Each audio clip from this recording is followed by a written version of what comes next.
Hey, welcome everybody. I'm Love Coach Scott Katamas, and it is Saturday Night Alive for the Global Peace Tribe. We have an incredible show tonight. I am so impressed with the remarkable human beings that are blessing us with their presence. Um, Really a remarkable group, as you're about to see. But I want to invite those of you that are watching us on Facebook or YouTube to come on into our Zoom room. You can still come on in, and this is the place to be because it's easier for us to answer your questions back and forth. And you're kind of in connected to us. And it's easy. All you got to do is go to globalpeacetribe.com, globalpeacetribe.com, and register. And what's good about registering is that we get your email address. We're the only ones that are going to send you an email. And we'll let you know about our upcoming show. Every week, you'll get an email letting you know what's next. And you'll also get an email that tells you how to go back and watch the replay of this show and the replay of all previous shows. This is the 72nd show we've done. We started when the pandemic began. We thought it was going to be a few weeks, so we'd do some shows, keep people entertained. And of course, it's become what it's become, a regular event for a lot of people, thousands of people. So thank you. Come into our Zoom room and also share it, because tonight's topic is really important. Let's take a breath. We're talking about death tonight. We're talking about embracing death with compassion. And death is all around us right now. Probably more in our awareness than usual. And many of us have friends that are dying or have had friends that have died. And maybe many of us are looking ahead and going, oh, wow, maybe we're thinking more about death, thinking about that time that we're going to leave our body. And so tonight you're going to hear from people who have been studying this for decades, people who have had their own personal death experiences, have written about it. We have several best-selling authors with us tonight. In fact, you're going to hear all about that in a moment. I want to acknowledge Deborah Giusti is in Costa Rica. I think she might be watching. So if you're watching, Deborah, we love you. We miss you. But we're very blessed to have Diana Maxwell. Diana is our collaborating, producing partner, and she is going to be my co-host tonight. And it's been really fun working with her. Welcome, Diana. Hello. It's such a blessing to be here and supporting Deborah while she has a lovely experience in Costa Rica. And it's such a incredible subject that we're talking about tonight and addressing. And we have such an incredible group of people here from so many different aspects. We have a really interesting interview with Dr. Raymond Moody, who actually coined the phrase NDEs, and people who've actually been to the other side and have come back and can tell us a little bit about what that journey's like. And so many of the experiences are so similar. And we also have Dr. Callum Cooper. We're going to be talking with him about from a very scientific side of it. And we have best-selling authors, and this is just such a tender theme, and so many people are dealing with having to take care of people that they're losing, and also just we're all at some point going to go through that doorway. And so I hope that tonight we can find some comfort and inspiration that we are, as Dannion says, transitioning, and it's not the end, it's the beginning of a new journey when we go through that portal. So we're going to hear about that from many different sides. So Scott, would you like to start to show us the presenters that we're going to have Yeah, tonight? absolutely. And just a reminder for all of our presenters, turn on your cameras. And as Diana kind of introduces who's going to be with us, I'll be putting the camera on you. And Diana, people are saying that your microphone is a little bit low, so if you could turn your volume up a little bit, that'd be awesome. Okay, how's that?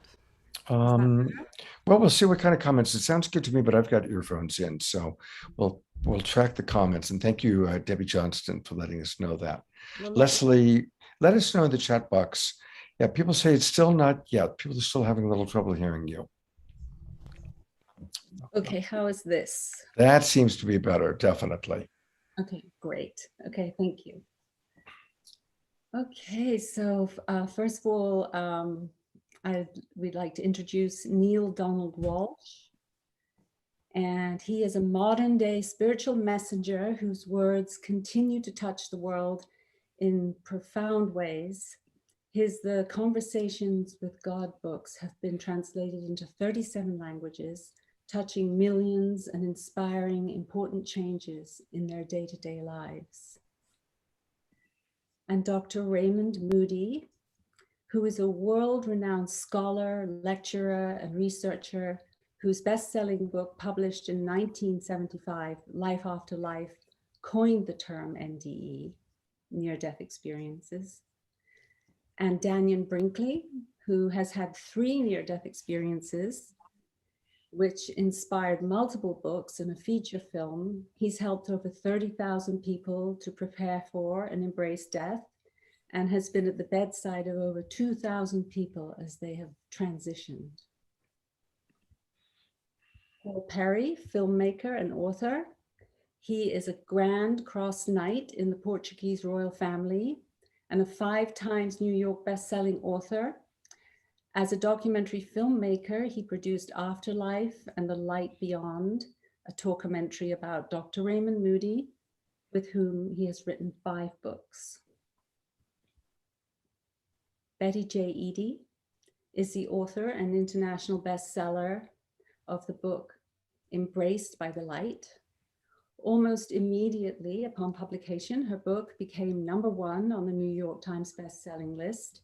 And then her following book, The Awakening Heart, also became #1 on that list. Dr. Callum Cooper, psychologist, author, and science promoter, has explored life after death, signs and synchronicities. Callum is a chartered psychologist with the British Psychological Society and a fellow on the Higher Education Academy, holding postgraduate degrees in psychology. Sean Lether, a near-death experience helped Sean discover his true purpose. That purpose did not revolve around his 4 business degrees or accomplishments in marketing, business, and real estate, but rather his soul's purpose centers around healing and service to others with mind, body, spirit change makers. Dr. Ricky Polycove is a board-certified OBGYN, a graduate of both the University of California, San Francisco School of Medicine, and UC Berkeley. She has a research background in immunology of breast cancer and has her own private OBGYN practice for over 35 years. Larissa Stowe is a decidedly edgy blend of mantra-infused pop rock, dedicated to supporting her empowerment, liberation, and devotion. Glorious feminine Shakti vocal energy steeped in deep, beautiful rock grooves, and she's going to share with us a very sensitive and beautiful musical piece this evening. Nina Gray is a singer-songwriter, recording artist, committed to creating music with conscious, love-centric messages, and aspires for her music to become a home and sanctuary for humanity with the duality and from the duality of the world. Nina has opened up conferences and special events for many living legends, including Marianne Williamson, Michael Bernard Beckwith, and Jane Goodall, with her original song, We Are Creators. And Kaishi Chai is a New York-based performer, theatrical director, teacher, trainer, and award-winning designer. She co-founded the professional dance company and school Belly Queen and Pure Public Urban Ritual Experiment, a global community focused on healing and social change through dance and music. Wow, what an incredible group of people we have. Thank you, Diana. And people are still asking you to turn your volume up. So it's good for me, but a lot of people asking. So everybody, that's great to let us know in the chat box. Let us know if you're able to hear me okay, if Diana needs to raise it up. And definitely also let us know where you're from. We've got 300 people with us and more joining us. Let us know your name, where you're from. We've already seen that we've got people from several different continents. Well, we always like to start our show with music, and tonight we're going to be hearing beautiful music from two of my absolute favorite performers. I'm so glad that we've got both Nina Gray and Louisa Stowe with us live tonight. They are incredible. And you just heard the bio for Louisa, so I'm not going to go into the bio. But as I put the camera on her, behind her is her ever faithful partner, Benj, who makes all things happen. And what you're going to find with Louisa is she has such an amazing ability to share about meaningful subject matter in an incredible array of styles. She does everything from kirtan to rock to soul. But Louisa, this topic, we talked about this privately. You have a personal story to share, and so we want to hear your story before your song. Well, one of our dear friends, and he was quite a character for a lot of us. A lot of people out there might even know who Tim Schulberg was, and I still feel like he is. Tim Ananda. Yeah, Tim Ananda. He was very active on Facebook, very active with reaching out to people and being this big heart, but also very big energy in our community. And he would come to yoga, and he was really a part of, I would say, truly a Hanuman within the kirtan community. And he got very sick. He got ALS. He came down with ALS, and he was starting to experience his faculties going, and he got to the point where he couldn't even walk.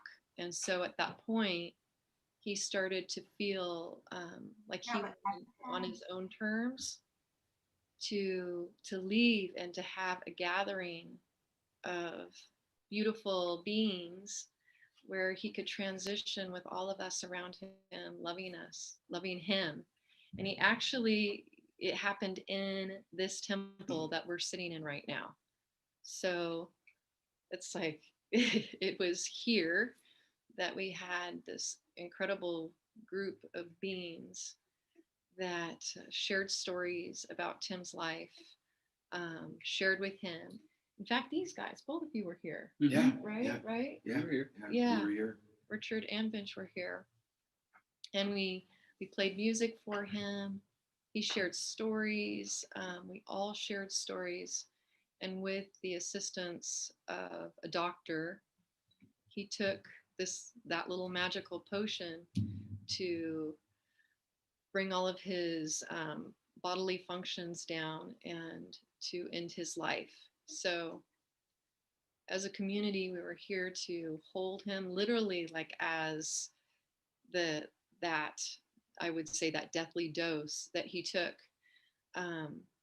We were all here in that moment as he started to realize that it was happening, and he laid down very quickly. It was quite a moment because he did get scared, because I think it came on faster than what he thought. Mm-hmm. He thought that it would be like he would slowly get tired, sleepy, and he would lay down, but it didn't really happen like that. It was like it hit him really fast, and we could see that there was some fear there for him.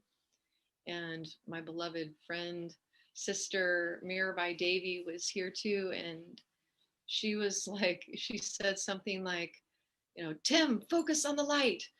Om Namah Shivaya. And we all together, we started singing and chanting Om Namah Shivaya. And he laid down, and very quickly he passed with all of us around him. We went to different parts of his body to hold his head, to hold his feet, to give him love. He was wrapped in this beautiful kind of iridescent orange cloth. We have rose petals. It was incredible. It was like an incredible experience, one of the most epic experiences I've ever had in my life, to be there for somebody as they're actually choosing to leave in a very conscious but loving way. And I really wish this was possible for more people who are going through that, because it was such a compassionate way to go. It's so interesting that you're sharing that because tomorrow we're doing a similar thing. So this is a good time, just since you told that story. I want to let people know that tomorrow morning we're having a living memorial and celebration of life for our friend Richard Chisholm. Richard's a friend of Larissa's and myself, and he is also choosing to do a legal euthanasia on August 16th.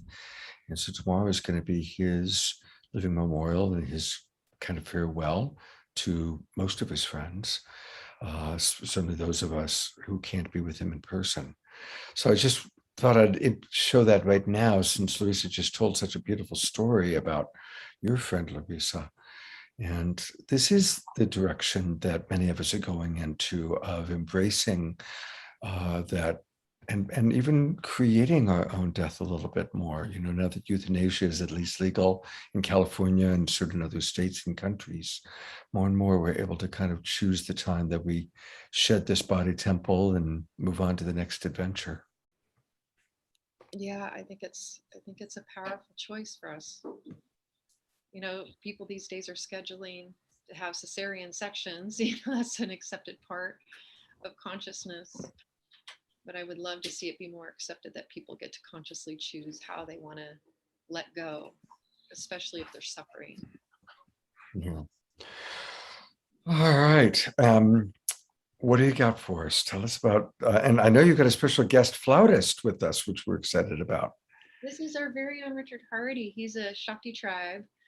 Yeah, Richard has been in the band just shy of as long as I have. Yeah. I joined Larissa 15 years ago, and Richard, I believe, joined about 13 years ago. Yeah. So we've been longtime bandmates. And Richard is a bit of a celebrity in our world, too, because he used to play with Carole King. For wow. many years. Yeah.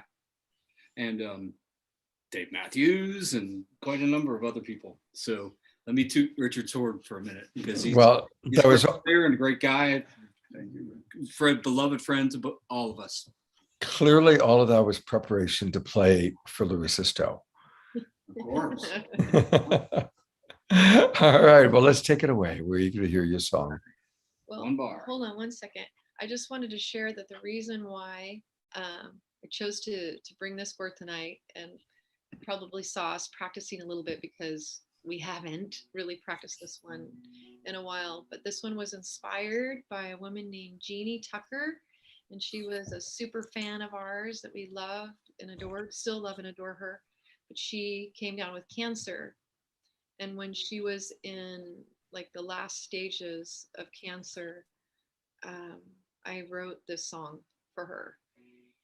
She loved this other song called Bloom that we do, and I felt like Jeannie needed her own song to help her let go.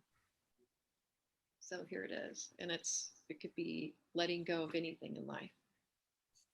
And you stay close to the mic, because we don't want to let everything else get too loud for you. Okay.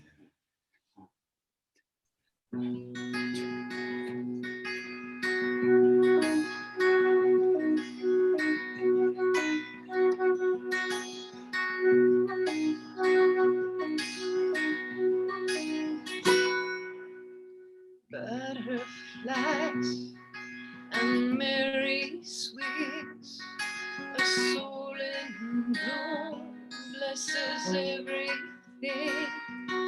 You lift me up, I don't give up so easily.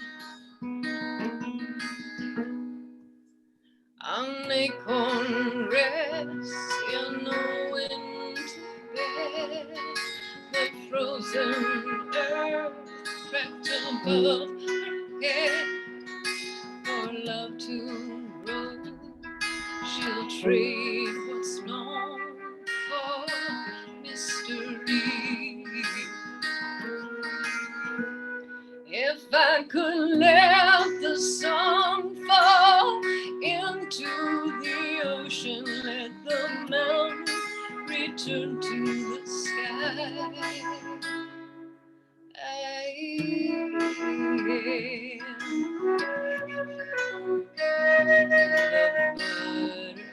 butterfly. My shadow things even gossamer wings to go beyond time and time boundaries. I gotta let it all go to know I am everything.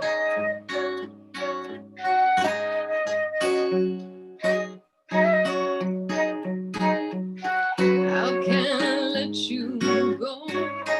I see your eyes, the way they laugh when they're full of light. It's not the end, it's just the last amen before the sunrise.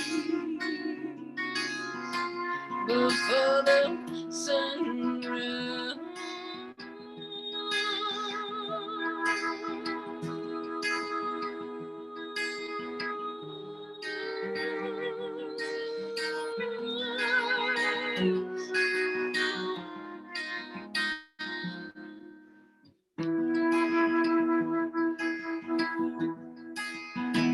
How can I let the song fall into the ocean, let the mountain return to the sky?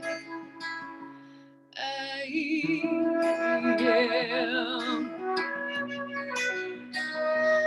the butterfly.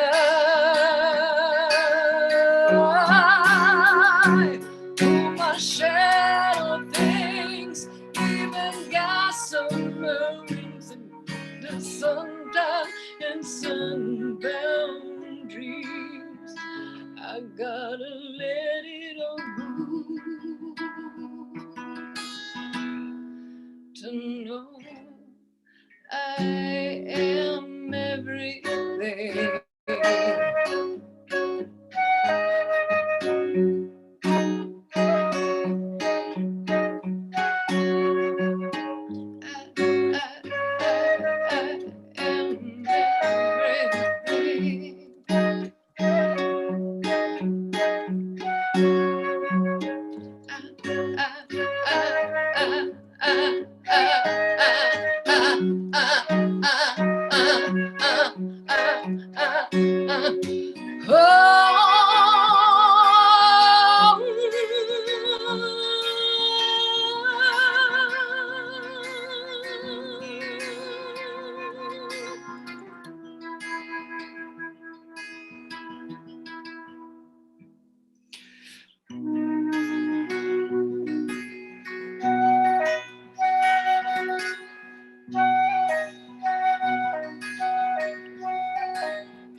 You go, I see your eyes, the way they laugh when they're full of light. It's not the end, it's just the last before the sunrise.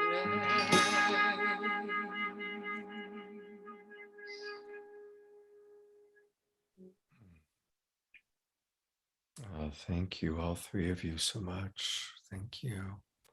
It's a beautiful way to start our show. And we're fortunate Luisa's going to be back. But I also want to let people know where you can find out more about her. And it is very, very easy. It's her website, and her website is her name, LarisaStow.com. And it's spelled LarisaStow, LarisaStow.com. And that's where you can definitely want to join the tribe. Click there and get on her email list. And she's got amazing albums, wonderful music, and all things Larisa Stow can be found there. So, and we're blessed. Louisa is going to come back, and she and Benj and Richard are going to play for us a little bit later on. So thank you very much. We're really so grateful to have you with us. Thank you. Thank you, Scott. I am seeing the comments that people are putting in about the sound. I'm not sure why we're having such a diversity of people's experience. I'm reading a lot of people are saying it's too loud, it's too soft. So we will see if we can figure it out. But we do want to thank all of you for being with us. And it's my pleasure. I now get to introduce one of our keynote speakers, and really a remarkable human being. Most of you know Neale Donald Walsch. Of course, he's the author of, oh wow, our two backgrounds are kind of merging together quite nicely there, Neale. I like that.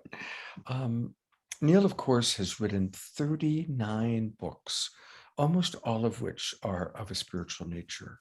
And they have been guides for us. They have helped us to find the way through the challenge of life. And so most of you know Neale, but I'm going to share what I've learned about Neale this year, because he's been on our show a few times. What I've learned about Neale is he is what I call perfectly human. He is very honest about his foibles, about his own personal experience of life, and someone who's such a well-known best-selling author who is so humble and so willing to be of service and so willing to talk about his own journey. I really appreciate that about you, Neale. And I really want to thank you for the way you open your heart and the way that you light the way in your perfectly human way. So thank you for being with us. Sure. You're very welcome, Scott. And thank you for that very sweet and beyond generous introduction. I would love to think of myself in those ways. Guys, I want to share with you tonight, just briefly, what I've come to understand about this larger topic that we're talking about tonight. Scott mentioned earlier that the subject of the program is embracing death with compassion. I'm going to expand just a little bit, with Scott's permission, on that statement. It's not only embracing death with compassion, but as I have experienced it, embracing death with joy, which is kind of an interesting way to put it. Embracing death with joy. But perhaps when I'm done talking here for a few moments, you might agree with me. Let me begin by sharing with you my understanding, which is going to be repeated, I know, by everyone on the program tonight. We're all here, and we're all to say basically the same thing. So this is not going to be an original message, but let me say it to you. Death, of course, does not exist. And I learned that in the first time in my life. I learned that because I had the incredible opportunity to serve on the staff of a lady named Elizabeth Kubler-Ross. And she was known as the Death and Dying Lady. She wrote a book called On Death and Dying, and many other books after that. And I wound up being a staff member for Elizabeth. And I learned an enormous amount about the whole death and dying experience. I traveled with her, and I was at the bedside of people who were living the last moments of this particular earthly experience. But I came to have a very direct awareness of the fact that death does not exist. What I'd like to share with you tonight in my time to be with you, and some of you know I had an experience called Conversations with God. That's what I called it, because I had just reached a point in my life and I didn't want to go on anymore. I didn't want life to be the way it was. And so one night at 4:30 in the morning, I called out to God and I said, I don't understand. What is it that I don't understand? God gave me two pieces of information that I would like to share with you tonight very briefly that might help you put the idea of death into a whole, and your life as well, into a whole different context. So point number one, there's a reason why you can never die. Now, as I said, you're going to hear from a lot of people saying tonight, death does not exist. But why is that true? And I want to share with you that the reason that's true is because of who you are. And I want to suggest to you tonight that the biggest decision you could make in your life is to decide truly, really, and internally who you really are. That is, do you see yourself as a physical entity, essentially? like a bird in the sky or a fish in the sea. You're born, you live, you die, and that's the beginning and the end of it. Or do you see yourself as something more than that? Do you see yourself as what I would call a spiritual being? A spiritual being, as the saying goes, having a physical experience. If that's how you see yourself, as a spiritual being, then you will understand intuitively and immediately that, of course, death does not exist, because the spirit always was, is now, and always will be. That there has never been a time when the essence of who you are was not, nor will there ever be a time when it is not. Let's talk then just briefly about the essence of who you are. But what is this spiritual being that you are? My understanding came to me in my conversation with God when I begged God, help me to understand what is it that I don't know. And what God said was, you think you're separate from me. And the challenge is that you're not separate from me, but you're acting as if you are separate from me, including acting as if you could die. You're actually believing in the fact that your life could end. But life, of course, does not end. It simply changes form. I asked God, okay, then what is death? And in my conversation with God, God put it in one sentence. Death is merely a process of re-identification. Did you hear that? Death is merely a process of re-identification. No one ever put it to me quite that way, but I began to understand. Oh, I see. Now I understand why I can't die, because I'm a spiritual entity, and death is a process of re-identification. That is, I decide that I'm not my body after all. What happens after we die? First thing that my understanding is, the first thing that happens after we die is we immediately know that I'm not this. I'm not my body. Nor, for that matter, am I even my mind. Nor, for that matter, am I even my soul, in the sense of being a singular essence or singular entity. I am a soul, but I am the oneness. And I become one with the oneness, if I could put it that way, immediately following my death. And in that moment, I experienced that, we really are all one. And if I am one with everything and everyone, that means I must be, in fact, one with God. I must be a demonstration of divinity, an individuation of divinity, which leads me to the reason that I'm here. Because if I'm a spirit, you might ask yourself, I certainly did, if I'm a spirit, why would I ever come here? Why would I come to this physical realm if I'm in fact a spiritual entity? What would I want to do here? What would my point be? And so I asked God that question as well. Help me understand. What is it that I don't understand? And for that matter, how can I make my life work? Because my life wasn't really working up to that point. I was successful in the certain things I did. I had a nice career and a nice family and all the rest, but I never really felt connected in any way or deeply, deeply joyful or deeply happy. So I said to God, okay, what's it take to make life work? And she said, Neale, it's really very simple. It's really very simple. You think your life is about you, and your life has nothing to do with you. Your life is about everyone whose life you touch and the way in which you touch it.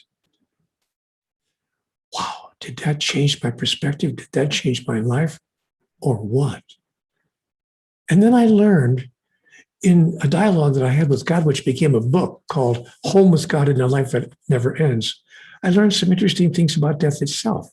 Let me just share with you 3 or 4 points that were made in that dialogue. There were 18 remembrances were given in the book Home with God. But here are 3 or 4 that really stopped me in my tracks. Number 1, dying is something that you do for you.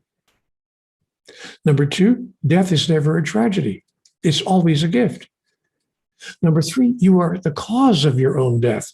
Always. This is always true, no matter how or when or where you die. And the timing and circumstances of death are always perfect. These insights are kind of challenging for us to grasp or hold on to, but they happen to be solid truth. And you'll hear more about that from Dannion Brinkley later on tonight, and my dear, dear friend from years ago, and from many other of our speakers as well. So let me just share with you what I have come to understand from conversations with God. You're an individuation of divinity. You're a blessed entity, not just a spiritual entity, but a blessed entity. And you will never die. You'll simply change form, and then you may decide to come back into physical form again for a soul agenda that includes experiencing the essence of who you really are. my understanding is that's your soul's agenda, to experience in physical form the essence of who you really are through the demonstration of it. Listen to the rest of the speakers tonight because they'll make it even more clear about how and why that's true. And thank you for letting me share these moments with you. Well, thank you, Neale. And before you go, I want us to talk a little bit about your new book. But I also want to just riff on something you said about when God talked about kind of the meaning of life. I was blessed to have a mentor named Marshall Rosenberg, who founded Nonviolent Communication. And my favorite quote from Marshall was that the greatest joy in life is contributing to the well-being of others. The greatest tragedy in life is when people don't know that. Right.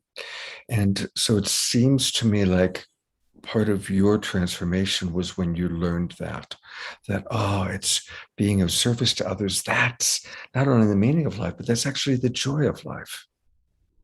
It was an extraordinary moment in my experience, Scott, really, when God said that to me. She made it very clear. He said, your life is not about you. And my first reaction was, well, when I don't understand. Of course it's about me.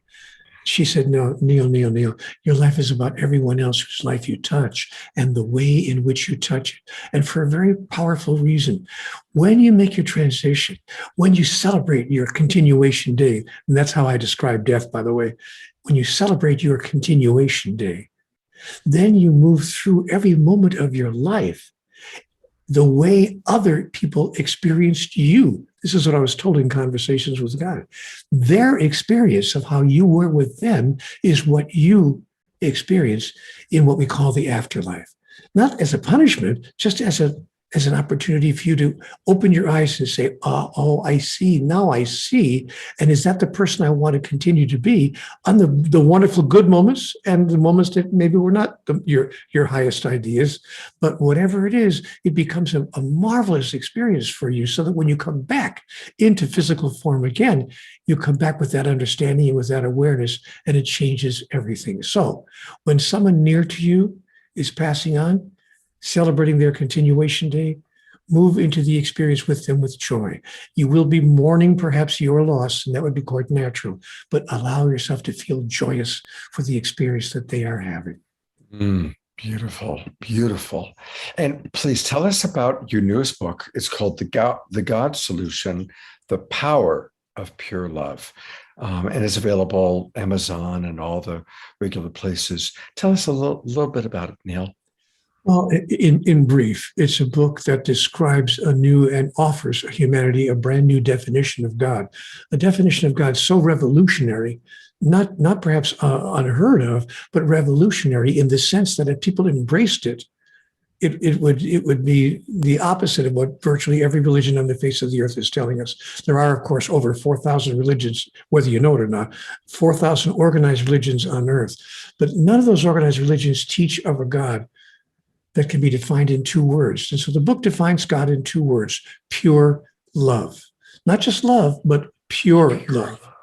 And if we decided that God was pure love, we would come to an amazing conclusion. Wait a minute, if God is pure love, what does pure love mean? Pure love needs, requires, demands, and commands nothing in return.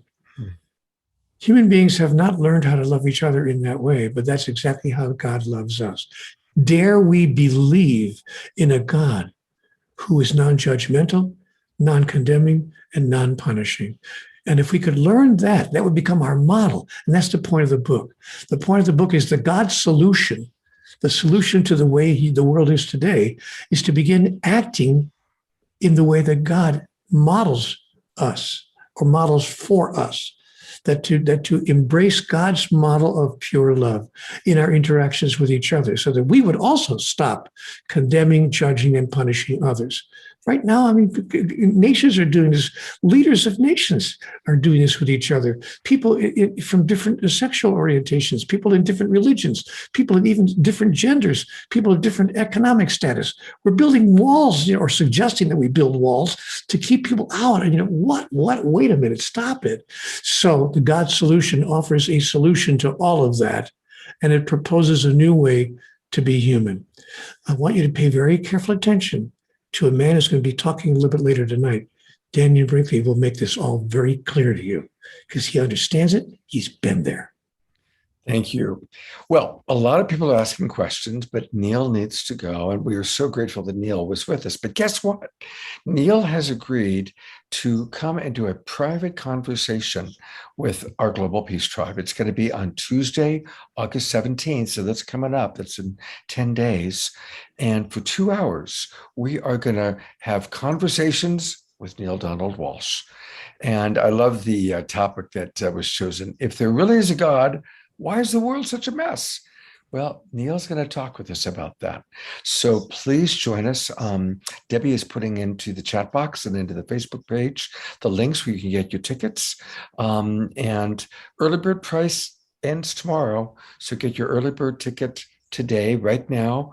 And it's going to be a Zoom meeting, not a Zoom webinar. So that means that we're all on camera and Neale will be able to see you.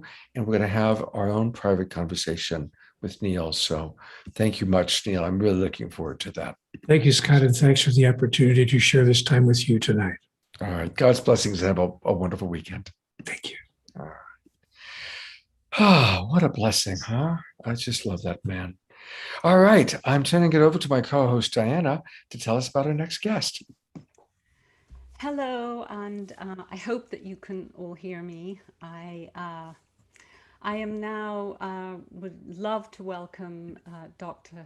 Callum Cooper. His main research has been focused around bereavement, and he studied a lot around the signs and synchronicities that happen after people die and at people's deathbeds. And it's all linked with positive psychology, and he's done numerous extensive interviews with bereaved around the world to further understand the process of loss and coping. And he's also been noted for his work on altered states of consciousness, having spent a lot of time in the past few years working with flotation tanks and sensory deprivation. And throughout his time in research, he's traveled the world promoting science and the scientific method, as well as encouraging a skeptical approach to claims of exceptional human experiences. And Callum's appeared on United Kingdom and USA radio and TV shows as a representative for parapsychology and skeptical inquiry in science. So now I would love to welcome you here, Callum, and thank you for coming. I know it's like 3 a.m. for you. Callum's coming all the way from England to join us tonight. Yeah, it's getting there. It's now 2:45, so. But I'm more of a night owl, so it's good for me. I'll get my beauty sleep soon. Great. Well, thank you. Callum, perhaps you can kind of share with us kind of the scientific side of things. Many of our people here are people who have the experience and are more on the spiritual philosophical side. So would love to hear kind of from you on the scientific side. Sure. I suppose the main thing that caused the shift in science to start looking at these things was the rise of spiritualism in the 1840s with the Fox sisters. And following their claims of bangs and raps and taps about the family household, which led to all kinds of later investigation and the sisters, I suppose, traveling around and demonstrating their abilities and people trying to figure out, well, what's actually going on here. More and more of these claims started coming up in the 1800s from various individuals, and more people becoming aware of things such as apparitions and haunted houses. And so it was by the end of the 1800s, 1882, a group of scholars got together at the University of Cambridge in the UK. Some well-known people such as Henry Sidgwick, who was a scholar in the history of medicine, Frederick Myers, Edmund Gurney, Frank Podmore, and they formed the Society for Psychical Research. And then about 3 years later in America, there was an independent branch there. So the American Society for Psychical Research, formed by people such as William James, the eminent psychologist, and Sir William Barrett, and so many other people as well. And it was interesting that they were against each other to begin with. The American side was trying to discredit and say, actually, we know there are many conventional explanations for why people are having these experiences. We think science can already address them.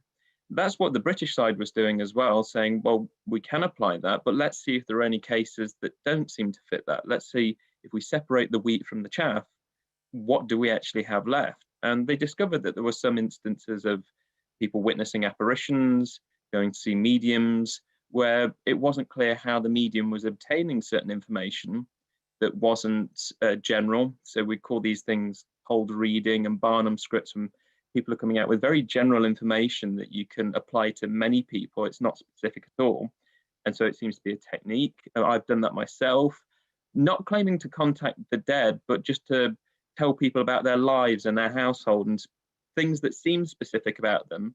And they go away absolutely amazed, constantly shaking my hand saying, oh, thank you so much for that reading. And I have to say, well, no, I told you at the start, I'm a psychologist. I'm just going to use technique to tell you about yourself. These are what we believe the vast majority of mediums are actually doing. What we're interested in are those that, when put to the test, they're going beyond Barnum, they're going beyond cold reading and hot reading. And that's essentially what the scholars of the Societies for Psychical Research were doing. So the British branch is still going strong to this day. And it wasn't until the 1920s that Joseph Banks Rhine and his wife Louisa Rhine, they were invited to take their interest in psychical research. They were both backgrounds in botany, so plant biology. They went to Duke University, and thanks to William McDougall, who was the dean for psychology, he set them up and they established the parapsychology laboratory. So they were taking these real world claims of unusual experiences and started testing them in the laboratory to see, well, instead of testing the psychics, people day to day claim that they have telepathic experiences, maybe see an apparition, but more so on this psychic side of things, what if we put the general population to the test? Can people actually score really well in these tests? So that's where we get the cards that you might have seen at the start of Ghostbusters, the star, the cross, the wavy line, the circle, the square, and just 5 repeated cards over and over again out of a pack of 25. Can people actually beat 5 out of 25? Can you actually go against what chance expects? They were still interested in mediumship and various other claims that are coming forward, and parapsychology branched out to more and more universities. And within that, we have 3 different domains. So ESP, it looks at telepathy, mind-to-mind interaction, clairvoyance, seeing information at distance, and precognition, some sort of intuition or hunch about things before they actually happen. Quite often people say that they actually dream of an event before they happen. That was very common with things such as the tsunami and 9/11 and the Aberfan disaster and many things like that. Psychokinesis, that's the second area. So the ability to influence people or the environment with the power of the mind alone, allegedly. So metal bending, influencing people's behavior. And then you've got survival. And that could be anything that suggests mind operating outside of the body, out of body experiences and near-death experiences, through to beyond bodily death. So apparitions, mediumship, reincarnation, poltergeist type activity maybe, so things like that. So that's in a nutshell parapsychology and what I do. And as you mentioned, I've specifically focused more recently on thanatology, looking at death, dying and bereavement, the study of it, and particularly with the bereaved, what kind of experiences do they report? What are they like? So that's everything from sense of presence type phenomena of a deceased loved one, through to maybe even dreaming about them or experiencing apparitions. And we've been doing a very large scale study. We did it in English, French and Spanish languages over the past 3 or 4 years. And our initial study of this survey that took about 40 minutes for people to fill in about all different things about their experiences, we had over 1,000 respondents to it. So it's the largest data collection ever on this type of phenomena. The last study was in 1971 by William Derry Rees. That was 293 widows and widowers. So we've got a lot of data. We've learned a lot about the various forms in which these experiences can come in. And we're moving on from there, really. We're breaking down all these different types of experiences people have had and trying to understand them further. And kind of coming into present time, how have you transformed in this research? How have your beliefs or your perception of reality changed? Not very much, I don't think. I'm on the survival research committee for the Society for Psychical Research, and I sit on its council. But for the survival committee, we get a lot of applications from academics around the world wanting to do studies on various forms of survival of death. And I think over time that's made me more and more skeptical. On one side, because sometimes you look at some people's ideas of studies and they're not very good at all in terms of the methods and controls. But other times, for example, right now we're doing the Bigelow essay. It's got a lot of traction worldwide. A lot of people have heard about it, but if you haven't, Bigelow is an aerospace entrepreneur. And at the start of this year, he put out a competition that he wanted to do for the best evidence for survival of death, where the evidence should be so good, so concrete that you could take it to court and present this evidence. 25,000 word essay, and the largest prize is $500,000. There's second prize of 300,000, third of 150,000, and 11 runners up of $50,000. We've got involved in this. We were invited to take part, myself and a few colleagues, to do a combined essay authored. And we're going through the scope of all of these different types of phenomena. And actually, you do get some really good ones throughout time that you just scratch your head and think, well, what's actually going on there? But do I personally think that from the evidence, I mean, this is my home library alone of all these journals and books all the way throughout time. I don't think there's any real conscious existence beyond death, but certainly there's interesting instances in which mediums are picking up on the personality seemingly of people or children that remember past lives. They can sometimes come out with things like xenoglossy and speaking in languages they've never been taught, or could play the piano classically and they've never been taught to do that. And yet seemingly it relates to the person they claim to be. They're really interesting for me as a psychologist as to how that's actually happening.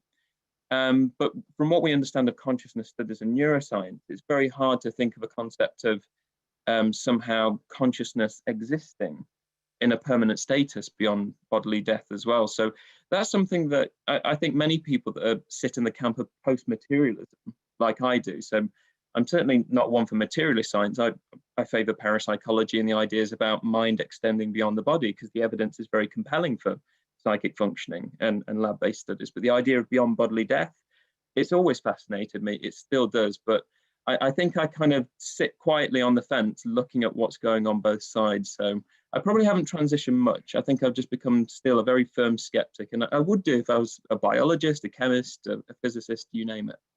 Oh. You know, one of the things that I always like to remind people about with skeptical, it's very healthy to be skeptical. And skeptical is different than cynical. Cynical, of course, is a negative bias. Skeptical, what's interesting, it is a Greek origin in the word. And back in ancient Greece, there was something called the Skeptos Society. And it's where Plato and Aristotle and all the great thinkers during the ages would gather. And whenever an issue would come up in Greek culture, the Skeptos Society would look at it from every possible point of view. And the actual original definition of skeptical means well thought out. So may we all be skeptical. Yeah. Callum, I so appreciate you being with us at 3 o'clock in the morning, whatever it is in England. And, you know, this is your first time on the show. I hope it won't be your last. We also have 2 ancillary shows where we go deeper with some of our friends. But for right now, if people want more, let's go to his website. And his website is at Callum E, as an elephant, Cooper. So it's CALLUM, the letter E, COOPER.com, CallumECooper.com. And when people go to your website, is there any particular place? I've got it up on the camera right now. Anything you want to show people that's especially important? Well, there's a photo gallery where you mentioned the flotation tanks. There's an image there of us using them. We're just starting a 3-year-long study at the university for this, where essentially we'll be looking at remote viewing. We'll be getting various people in the tanks to see how well they do at studies that we've designed, to see if they can pick up on information of a distant location. There's some images of some of the books that I've edited or authored, working on some different ones at the moment. And still churning out papers on these after death communications as well. So if anyone wants to know more, go to my website. You can send me a direct email, follow me on Twitter. I'd love to hear from you. But thank you so much for all your time, and Scott and Diana for hosting this and having me. It's been wonderful to see you all, and I'll see you again some other time when I'm playing the night shift. All right, absolutely. We'll look forward to that. Thank you so much, Callum. I look forward to connecting with you. Well, you know, every show we have wisdom jewels, and the wisdom jewels are put together pretty much by Jay Mayer and Jan Kaplan. Greetings to you, Jan, if you're watching. She's also on vacation. Always the wisdom jewels are quotes that are connected to the theme of the show. So let's see what they put together for us this week.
Jay inserted a little extra story about Keith Richards and the Rolling Stones there at the end there.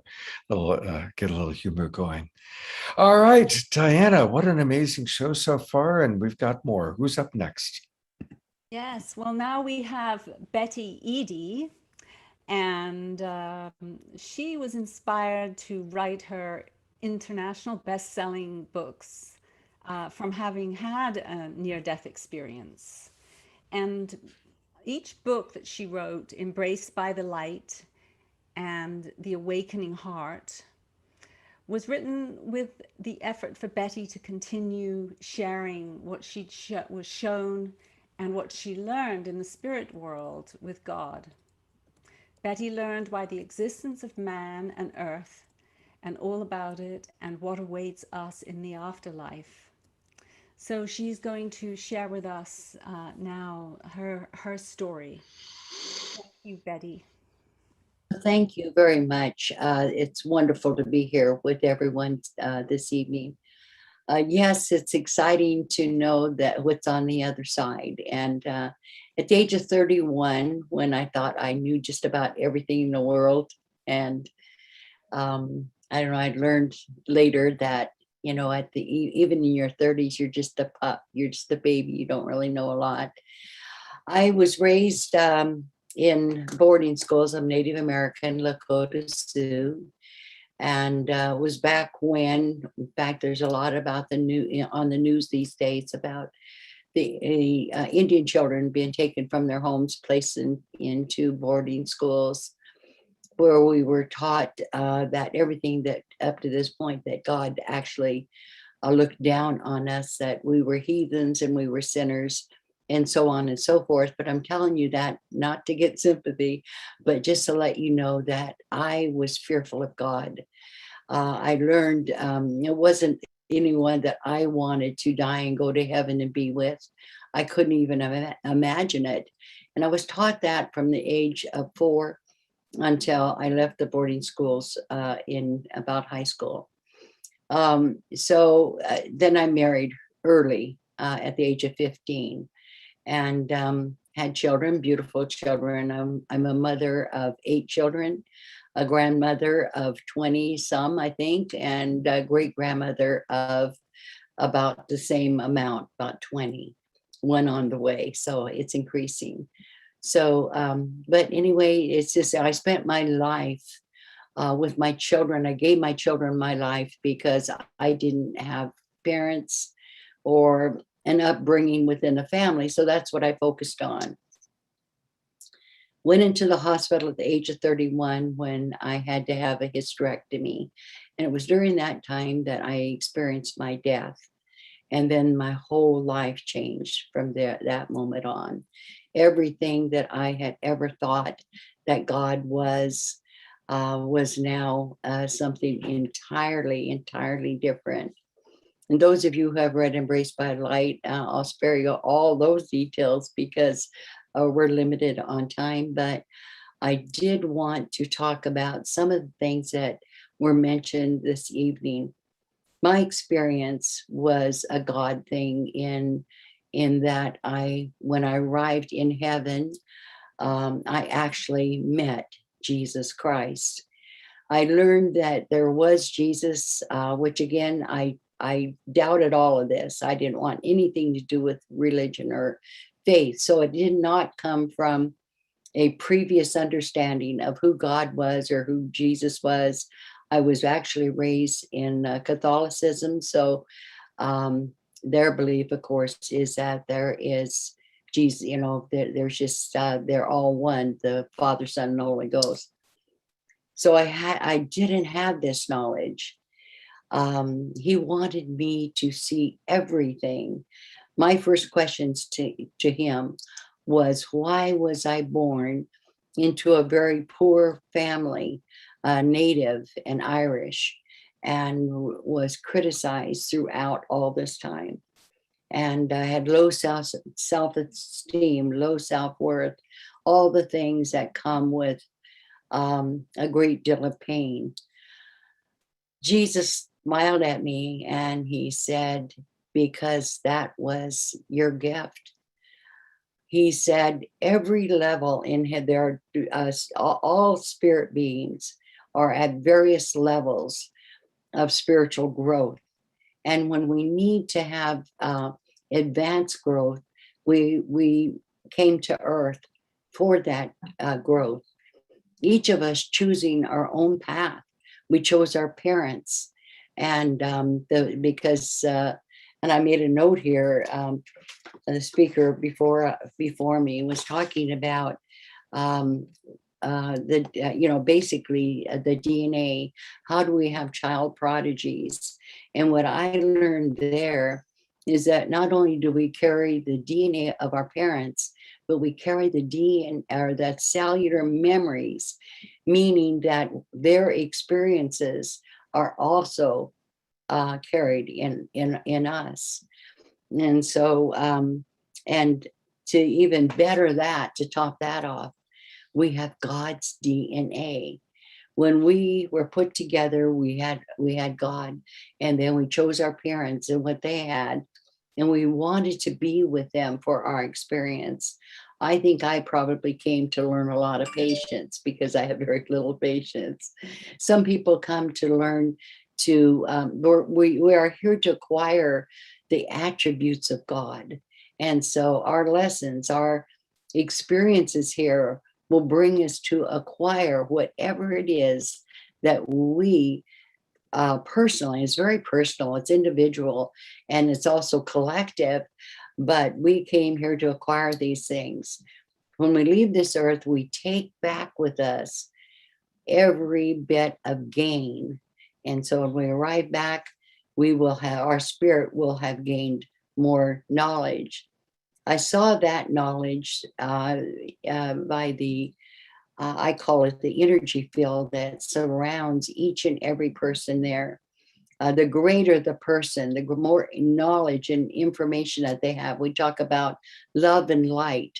Well, light means knowledge, and knowledge in heaven or in the spirit world is actually shown. You will shine, you will expand. And in the expansion of your knowledge is everything that you are, all your essence is right here. And this is where healers get this energy that is God blessed and given to them. So that when you embrace and you hug someone, you can give them of your essence and you can help heal them. Many people are will actually take on a disease or injury of someone else to support them, to help them. They carry it for them for a while. But there's so much, every bit that I learned. And I have over the years, and that was what, 47 years ago that I died and came back. And I watched the news faithfully because many of the things that are happening right now in our world today, I was shown would happen, the possibility of it and why it was taking place. And it's because of our creation. We are creating a world for our grandchildren, our children, our great-grandchildren. We have allowed things to come into our world that we have to now see the consequence of. And we are experiencing that now. But now, can we change that? Yes, we can. We can change our world by changing our energy. And that's the energy, again, energy field around. Collectively, this can be done just almost overnight.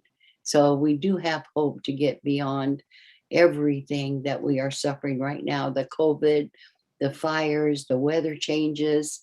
I know, I believe in science, but I also believe that there's something that science hasn't really included, and that is that we do have a living God.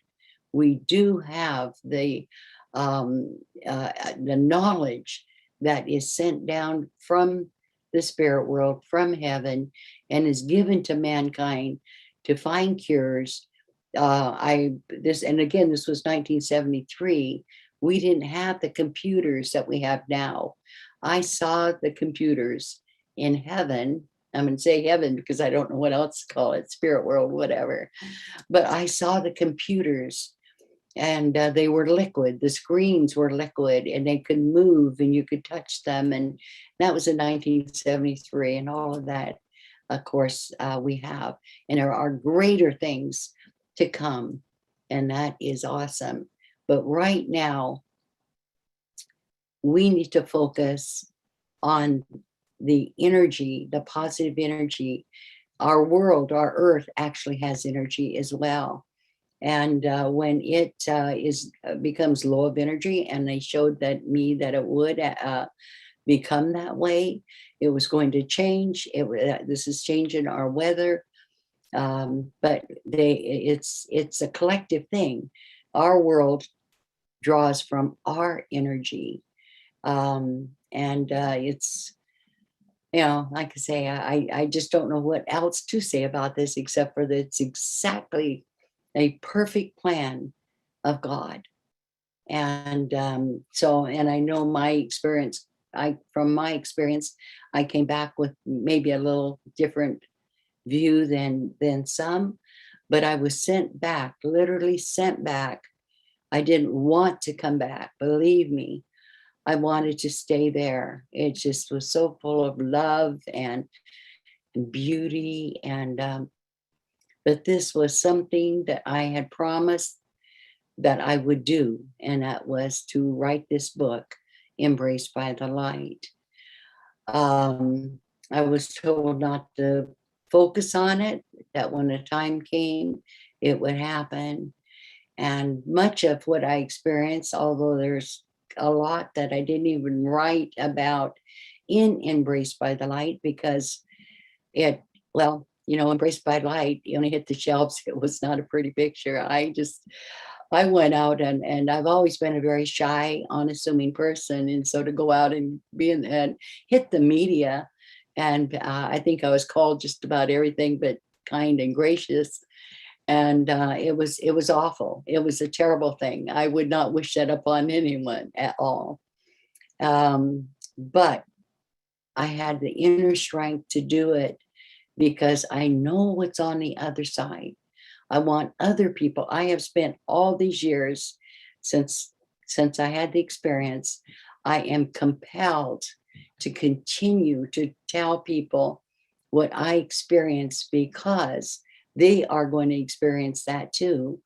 But you're going to, when you die, a lot of people see Satan, they see all these fearful things, because what's expected tends to be realized.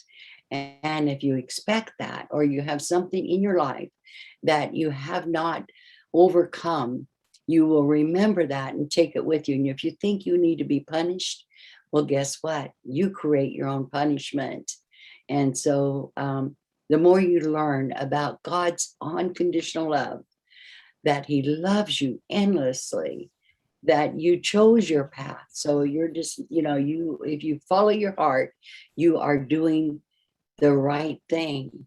If you cross purposes with your heart, you will find failure after failure until you turn around. There's an old Indian saying that if you're going down a road and you're lost, and you finally find that you're going in the wrong direction, why not stop and go back? Most people don't. They don't want to. They're going down the wrong path, the wrong direction, but it's comfortable. They still want to go in that direction. So that's what I teach, and that's what I continue to teach, and that is from what I learned. That's beautiful, and I so appreciate you sharing your experience with us, Betty. And I've been studying death and near death and what happens after death for a long time, 30 years. And something you said that I think is so important is that people's afterlife experiences, as we now know, really, really vary.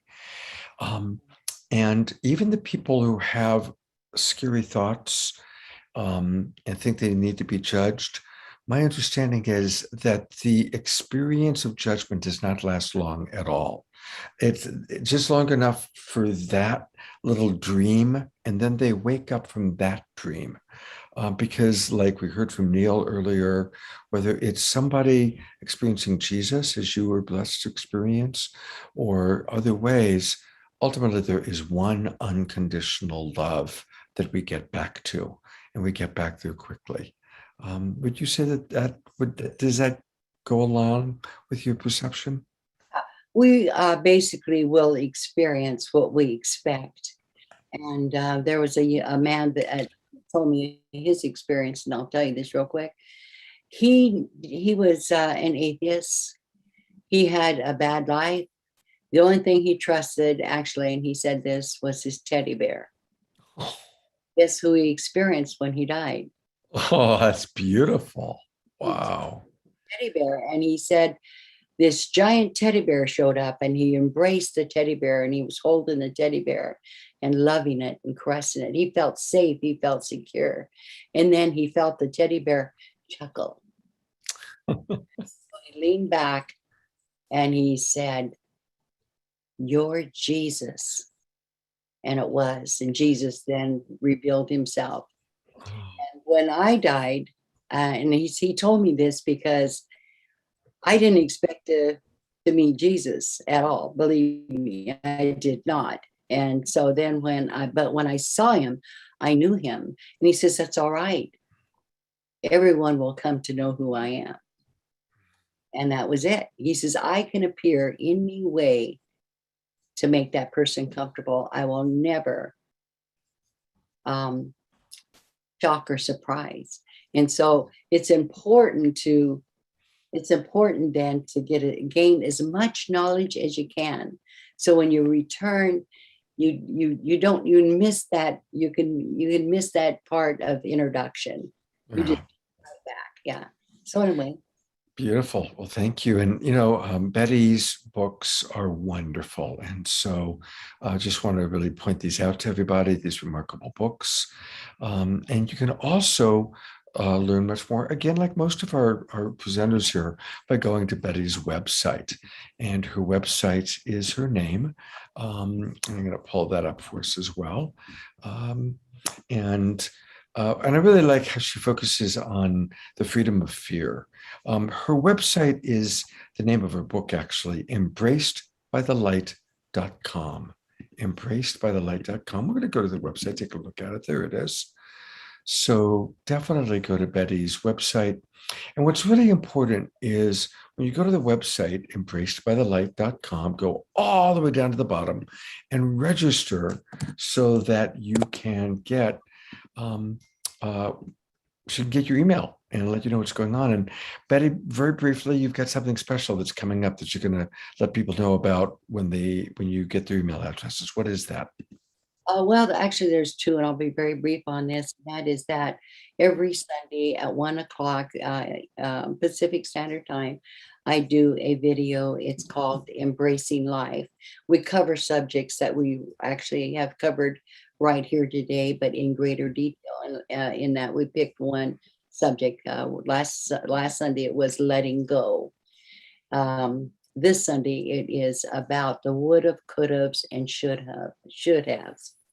And so each time, just taking an hour and covering something that we all do and how Jesus actually viewed it. I learned a lot about that. And then, but what I'm working on, other than that, is I'm writing the script for my movie. I'm actually in a partnership with Ridley Scott and company. And my part is to get the material ready, write the darn script, and then his part is to take it to Fox Studio. So we are doing that, and it's actually awesome. And if anyone wants to keep up on how the movie is going, you can find that on embracedbylightmovie.com. Beautiful. So, Wow. Well, we're going to keep track of that. Most people probably know, but if you don't, Ridley Scott is probably the most accomplished director, right up there with Steven Spielberg. He's made dozens of incredible movies. So you've got like the best of the best there, Betty, as you deserve. Thank you for being on the show. I so apologize. We got to keep moving forward, and we're already running about 25 minutes late because everybody is so interesting. But I hope that we'll see you again here sometime soon. And thank you for spending time with us. I'm going to stay and listen. All right, great. Well, and come on back to the after show and join Dannion and Paul and the rest of us as we do questions and answers with people. I've noticed a lot of people have asked some questions of you, Betty. So, this whole thing, Saturday Night Live, began as a fundraiser. We were going to do a live fundraising event for a friend of ours, and then COVID hit, and Deborah, who was going to be hosting it, said, "Scott, we got to go online. Can you help out?" I said, "Sure." And it's all evolved into this. And so we have raised over $100,000 since this show began. And I want to thank all of you who have contributed. And yes, we are going to be asking for your contribution again. And this time it's for a very dear friend of ours, a personal friend of ours, and that's Mariella de la Paz. Mariella is a beloved member of our community. She's an incredible artist. She had an accident when she was 8 years old that damaged her eye, but she used that to see the world and see color differently, which showed up in her beautiful artwork. And she's been a friend of ours for so long, and she's also going through a big challenge. And so we are going to ask for your support. And of course, there's Mariella on the screen with me. Hello, Mariella. We didn't get a chance to do a sound check. Can you hear me? Yes, I think we Oh, can. good. Great. Mariella, I'm going to ask you to tell us a little bit about what's happening. And while she does that, I'm going to go back and forth. I am going to bring up a code. Now, here's what everybody does. What you're going to do is you're going to bring your camera up to that code. I don't know if you've worked with this before, but what we're all going to do is I'm going to bring it up on the screen. Okay, and there you can see, you take your camera, you take your cell phone, put it on camera mode, and you go all the way up, and then you're going to see up and above it to say open GoFundMe in Safari. And boom, you can open it up and it takes you right to her GoFundMe and you can donate. And I'll be able to keep track of the people who do donate. So and I love doing this. I love reading the names of the people who are donating to her. And again, this is what you'll see. You can also just go to the GoFundMe link, which Debbie Johnston is putting in the chat box. And we all want to help Mariella in her journey to health. So I just want to let you know while we're talking to Mariella, and we're going to have some beautiful music from Nina, please do go to the GoFundMe. And while she's talking, I will bring up that Q code again. Mariella, tell us a little bit about your experience. What's going on? What's going on? It's been a long journey. So I've had a really long conversation with death for about 14 years now that I found a tumor. And it is a stage 3. So it's dangerously getting close to the bone and spreading into the muscle. So the doctors are saying it's inoperable. And they don't have a lot of solutions for this type of cancer. It doesn't respond to chemotherapy. So I am on some kind of medication to try to shrink it, see if we can maybe remove it in December or January. But this has been going on. They've been checking me regularly. But for the 14 years that I had it, I treated naturally for about maybe 12 years. And it was at bay. It didn't expand, it didn't disappear, but I was feeling very healthy. But lately, life has become very challenging before COVID, actually. And this long journey has really depleted me in many ways. But the saddest thing is that it stole my art, my time in the studio to paint, which is my life's calling. And that's what I would like to be able to return to. I feel like I have a lot more to give when it comes to my work. And so I am in pain. I am on and off with opioids so I can take care of myself. But my whole life is consumed with self-care and cancer protocols. And I am on the crossfires of opinions of natural medicines and Western allopathic care. And neither one of them has a really good solution. So I am walking on a tightrope, so to speak. That's what's going on. Thank you. By the way, the page did say Lakota Law, but if you check it, it will take you to Mariella's GoFundMe. I just checked, and we'll be making a donation while Nina plays her song. Mariella, we love you so much. And, I feel it. Thank you for inviting me. That was really timely. Are you going to be able to stay? Yes, this subject is fascinating. I'm familiar with some of your speakers, and I've read some of the books because it's so prevalent, in my life. Thank you for doing this. It's very helpful for us who are, facing that, and for anyone who wants how to support those crossing over, because I had that experience 2 years ago. A beloved of mine died here in my home with cancer as well. So, yeah, this is a very interesting subject. Yeah, well, even though death is coming for us all, I'm hoping that it's not going to come for you for quite some time, because we love you very much. And I'll actually have you come on. If you're still with us at the after show, I'll have you come on again, and we'll thank the people that have donated. How does that sound? Sounds great. I'll be here. Okay, great. Wonderful. Okay. All right. Well, we always have beautiful music. And while you're listening to the music, it's a good time to donate and to tell us about our wonderful Nina Gray. Here's my co-host, Diana. Well, I would also just like us all to take a moment and just go into our hearts and radiate and send love to Mariella just for a moment. Let's all close our eyes, take a nice deep breath, drawing the energy up from the earth, down from the sky, allowing that to merge in our hearts. And then as we exhale, let's send that love to Mariella for her healing, for her total and complete healing on all levels and planes of existence.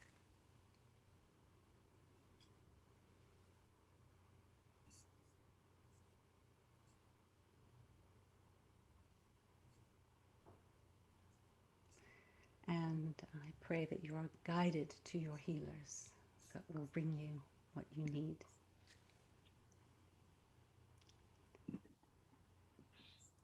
And so let's just keep holding that energy while we listen to a beautiful song from Nina Gray, who is a singer-songwriter from San Francisco, and she's dedicating her life to creating art from the heart and wellness spaces for creative people.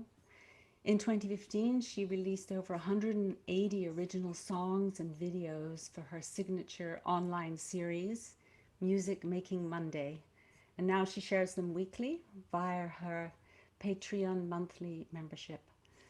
So this song is, and her music is inspired this evening about embracing death with compassion. So thank you, Nina, for joining us.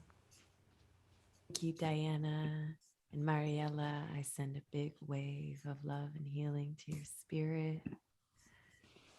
Thank you for taking us into a moment of breath. That's what this song is about tonight.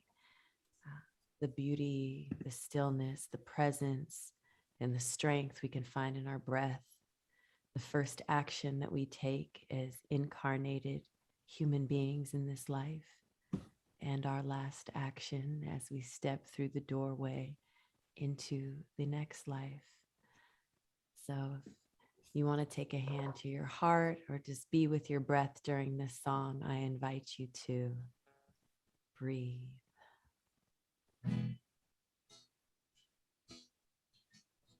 When my mind can't find the words and my heart's a mess, got to remind myself to breathe through it.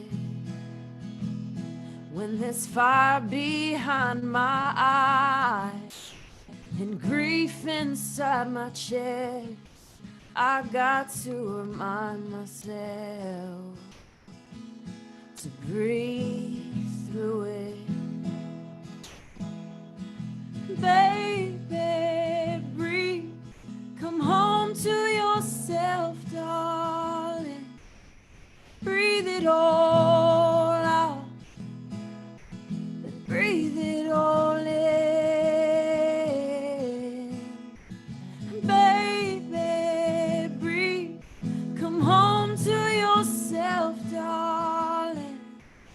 Breathe it all out. Breathe it all in.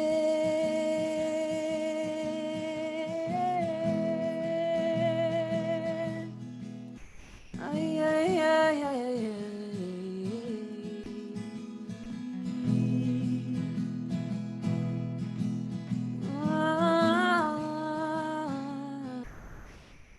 When the weight of this whole world feels so heavy on my soul, I got to remind myself to breathe through it. When the shadows and the depths will not let me get no rest, I got to tell myself to breathe through it. Baby, breathe. Come home to yourself, darling.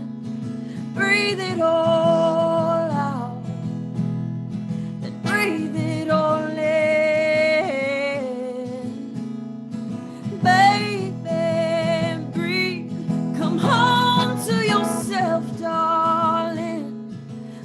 breathe it all out, then breathe it all in.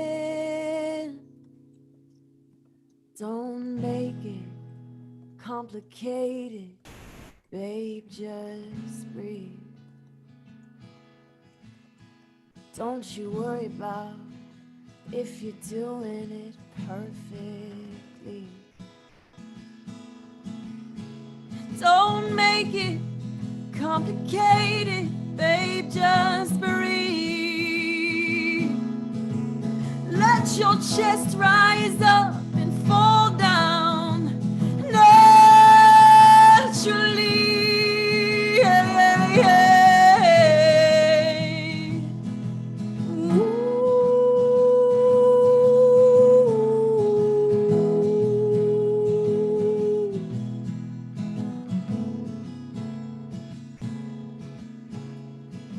Baby, breathe. Come home to yourself, darling. Breathe it all out, then breathe it all in.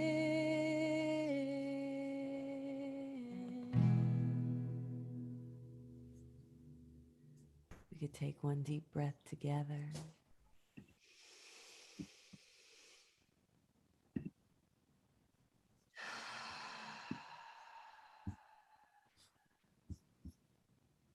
Thank you. You just, every time I hear your music, my heart just opens, and you are such a blessing to our world and to this show. Yeah, just so grateful. And I want to encourage people to do two things. Go to her website. It's her name, Nina Gray, and she spells it Grae. So it's NINAGRAE.com. Now, it's been a rough time. It's a wonderful time to be alive, but it's a hard time to be a musician because so many of our musicians like Nina are not able to be doing what they normally doing because most festivals and clubs and restaurants and concerts have either stopped entirely or they stopped and then they started and they're stopping again. It's terrible. And so we need to really support our artists. And I want to encourage everybody to do what I do. There's this wonderful thing called Patreon. And you can go to Nina's website and join Patreon. And I want to say I've done that. And Nina is amazing. You get so much by being on her Patreon website. She's constantly putting out new songs, new music. And it's really fun when I'm going through my emails. It's like, oh my gosh, there's a new Nina Gray song. I get really, really excited. And she's quite prolific. So you go to patreon.com and then you find Nina Gray on it. Or you can also, when you go to her website, there's a place where you can find it. And you can become a patron at $8, $18, or $42. And I want to encourage everyone to support our artists this way because they bring so much to us. And so, Nina, thank you. And she's going to bring us one more song towards the end of the show. And Nina, thank you so much for who you are and the gifts of your offerings. Thank you, Scott. Thank you for holding this beautiful container to share within and connect. My pleasure. It's a blessing for us all to come together and to learn and to share and to come together as a community. And you are a precious part of our community. Thank you. Thanks so much.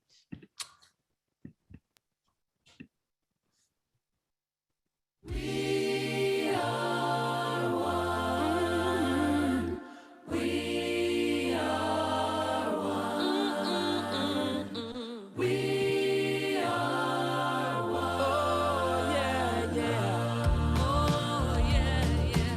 Oh, oh, oh, oh. We are one. One love. We are one. One love. We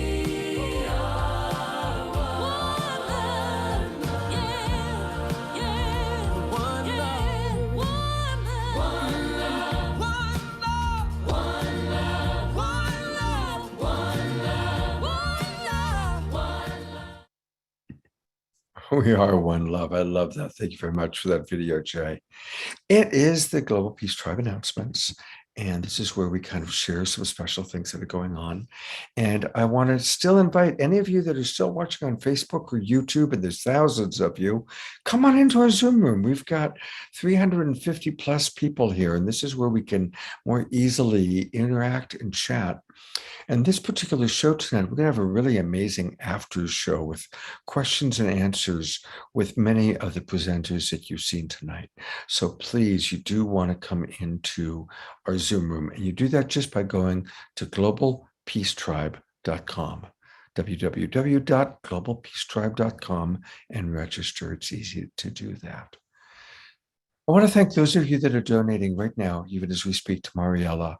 And I'm going to come back on a little bit later in the show and thank those of you who have donated. And you can also donate anonymously if that's your preference. And Mariella just told us she's going to come back too. So that's going to be kind of fun. And I want to thank all of our broadcast partners that make this happen. I especially want to thank Unify. Thousands of people every week watch us on Unify, so thank you. Light Touch, our ongoing sponsor, my company, Love Coach Academy, the Enlightened World Network. And that's a great way to watch us. Also, Alan Steinfeld's YouTube channel and all of our other broadcast partners. Thank you so much. And to share a couple more announcements and some thoughts, here is our wonderful co-host, Diana. So we're going to have an announcement about a special that we're doing for Festival of Light .world. It's an event that we did on Easter Day. We have over 150 luminaries and lots of 20-minute talks from really well-known people that are all friends and members of this particular community. And about enlightenment, we have sacred ceremonies and uplifting music. And this whole 150 hours is for $77, which is a discount special that we're offering at the moment because we'd like to be able to share it with more people. And Scott's going to play the video. And I just want to say, it's amazing what Diana put together. Diana put this show together, and she had so many remarkable speakers and presenters. So for $77 to get 150 hours of material, let's all do it right now.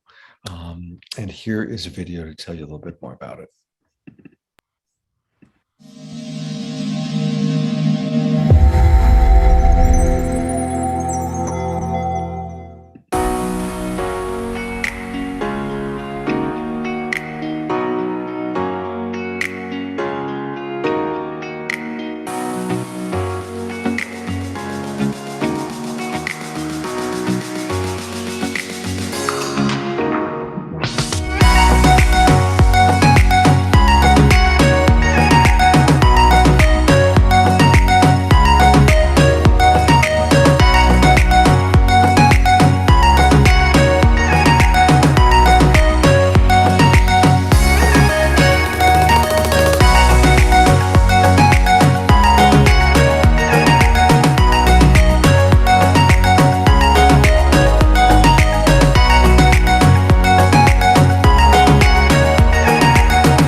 Diana, it's incredible. It's like all of our friends are there. It's fantastic.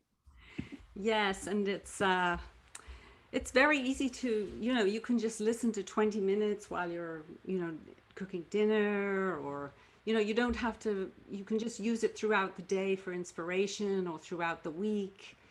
So you don't have to sit down for a long session all the time. And also, Daniel Valone and Emmy Shanti, the three of us did it together, and we did it in like 2 months, and it was just so many beautiful people came on and shared such deep wisdom about the light. And I was honestly moved and brought to tears with many of the things people said. It was you put things in motion. Sometimes you don't really know actually what you're creating, and then you start to see what people are coming through with, and it's very inspiring. So it's at festivaloflight.world, and maybe we can put that in the chat. Festivaloflight.world. I hope you can hear me on the mic. I don't know. Some people can hear me really well, and other people can't. But everything's up full anyway. So thank you. And we have Neale Donald Walsch coming on the 17th of August. Scott already mentioned that, but that's going to be a very special 2-hour webinar where we'll just have time with Neale in the meeting room. So I highly recommend that everybody tunes in for that as well. There's the flyer for it. And Debbie Johnston is doing a great job of getting all the links into our Zoom room and our Facebook page. So thank you for doing that, Debbie. And yeah, hey, you guys, don't miss Neale Donald Walsch, a chance to have an interactive meeting with him. It's going to be really special. One of the other things that we want to let all of you know about is our good buddy Mark Sims is putting together an entire week of events. And of course, we've had Mark, Alan Steinfeld, Whitley Strieber, many of these people on our show multiple times.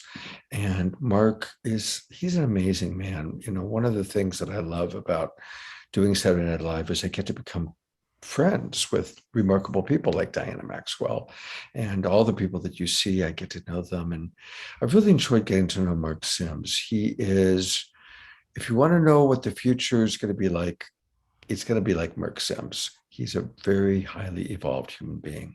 And he's putting together something really special. And we've got a video to take a look at about his upcoming Making Contact 2021 festival. Welcome to the Making Contact Convergence event. You are invited to experience our new virtual world, to explore ideas beyond our world, and to connect to other explorers like you. You will also get to meet world-renowned experts and panelists in our virtual campus and discover some amazing things. What is the Making Contact Campus? It's a one-of-a-kind 3D virtual space that you sign up for. The first time you log in, you will custom design your very own avatar.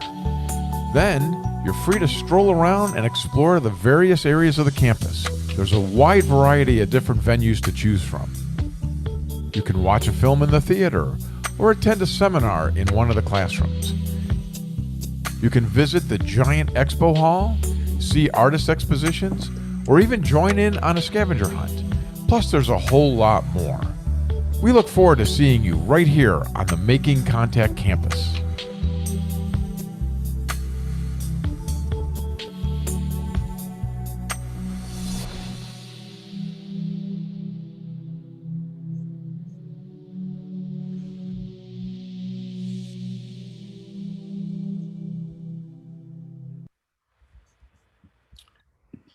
And what's cool is that if you use our special, you go in, there's a special link that is being put in. And if you use that link, you can save $100 on the Making Contact project. So definitely let's all join in. There's going to be a lot going on that week, and we're really excited about it. A reminder that we're kind of about halfway through season 6, an incredible mix. We hope you're enjoying the show. It's always fun. Let us know, how's it going? What do you want to see more of? We do want to hear from you, and your comments mean a lot to us. So it's really important that you register. And frankly, it's important when you do help donate. A lot of people first discover us for free, but then if you can continue to donate, it would be really helpful. And I just want to kind of give you a taste of what we've got coming up this month. Next week, and I'm going to show a little video, Kristen Hoffman is coming back as our co-host, and we're doing a show called Healing the Collective Wound Through the Power of Love. And I'll show a little video about that in a moment. On August 21st, Teresa Collins is coming back. You know, she does a show with us every 3 months, and she's got Greg Braden and a remarkable group of people all about how science is helping us to craft a new story for our lives. And then on August 28th, Jay Mayer is sponsoring another show for us. Thank you, Jay. And it's going to be Wisdom from the Stars as understood by Indigenous people. Many of you may have attended, I recently did on my Straight Talk show, a memorial for Chief Golden Light Eagle, who passed away. So we're going to be collaborating with the Star Knowledge Conference, and we're also collaborating with Chase Iron Eyes. And you'll be seeing in the after show what's up with the Lion 3 project. We are going deeper and deeper into our relationships. And that's who we are. We work with Mark Sims and UFOs and our galactic family. We work with the people you're seeing today to understand death. We work with our Indigenous friends to really support them and make sure that they're treated more properly. We do things on racial and social justice. This is Saturday Night Alive, and I'm really proud of all that we're doing. And next week's show is going to be especially good. We've got a promo, which I'm going to show right now. And again, this is going to be next week's show, all about healing the collective wound through the power of love. Let's take a look at that.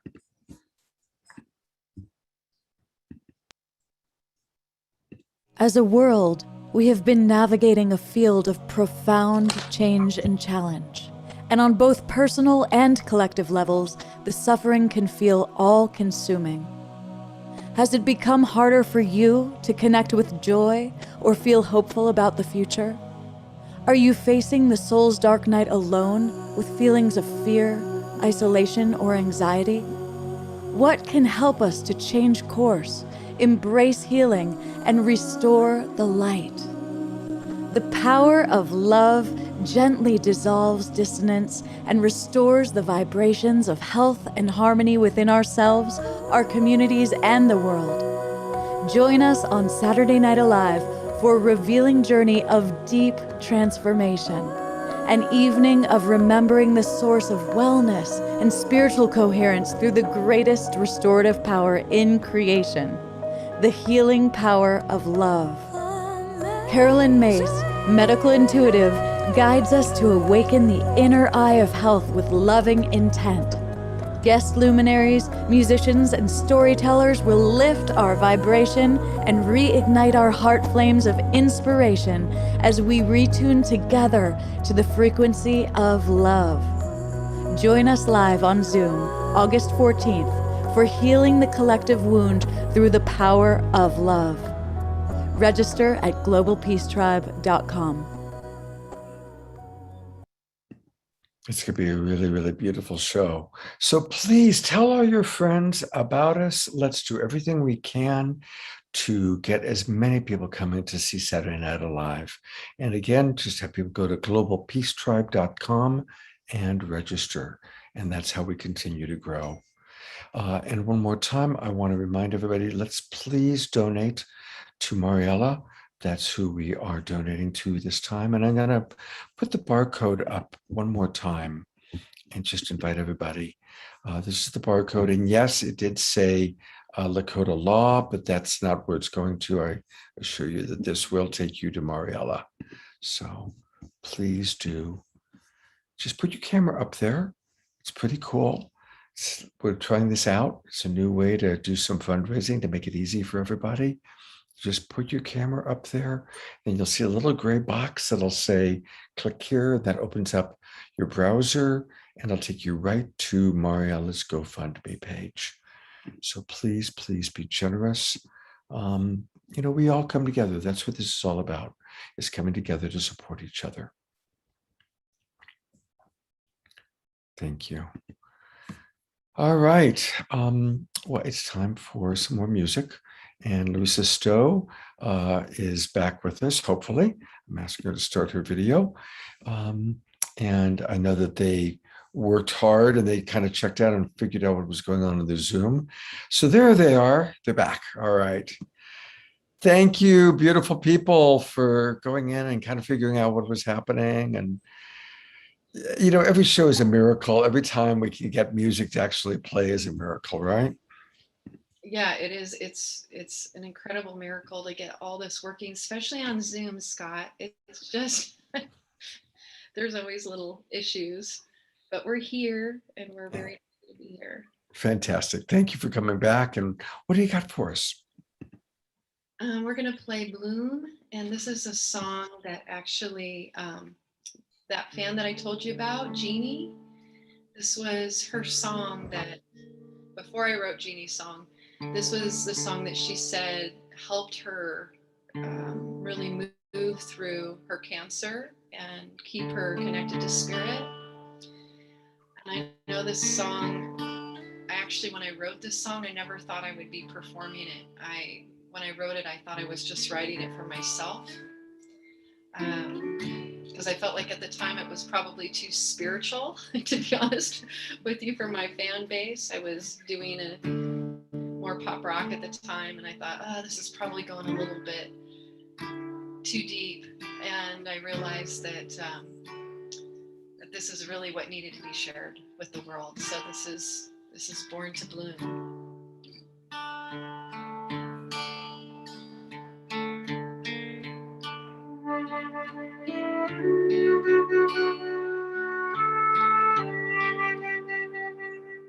Mariella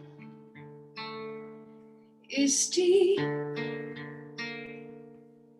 the water is waiting.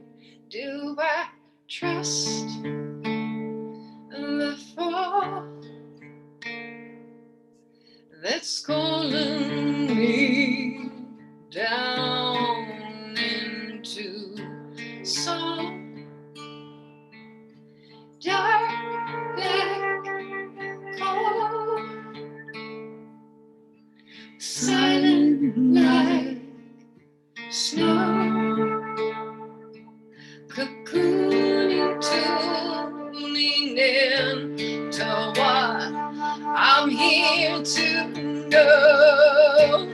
Mother Mary, sanctuary, I bow before you, carry me to trust as I learn to love like you, as I learn to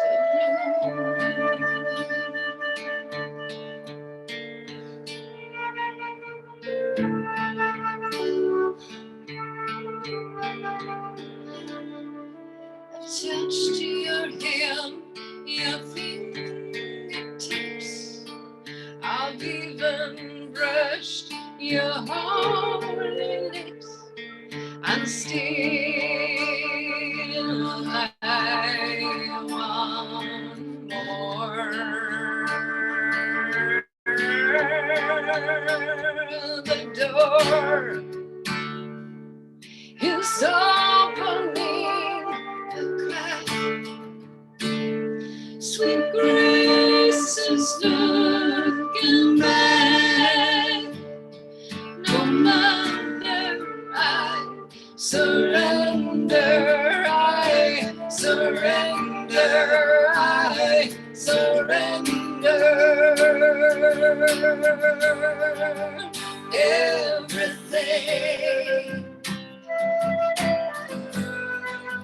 I surrender. Now I surrender everything.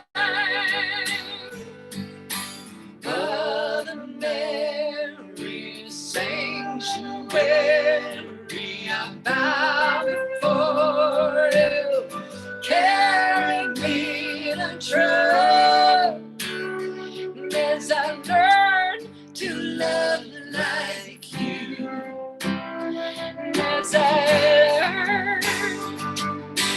Mother Mary, sanctuary, I bow before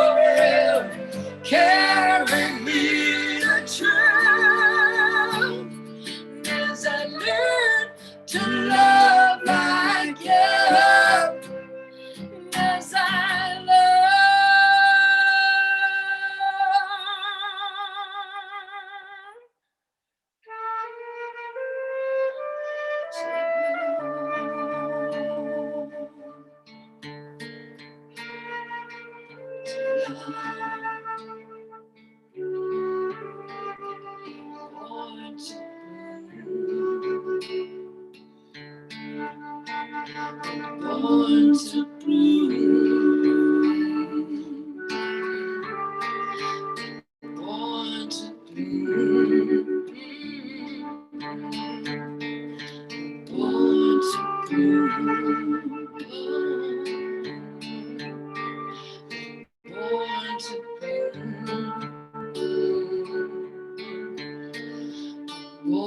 to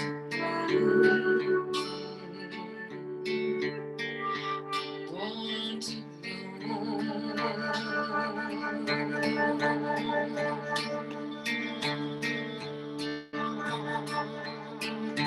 oh, Mother Mary, sanctuary, I bow before you.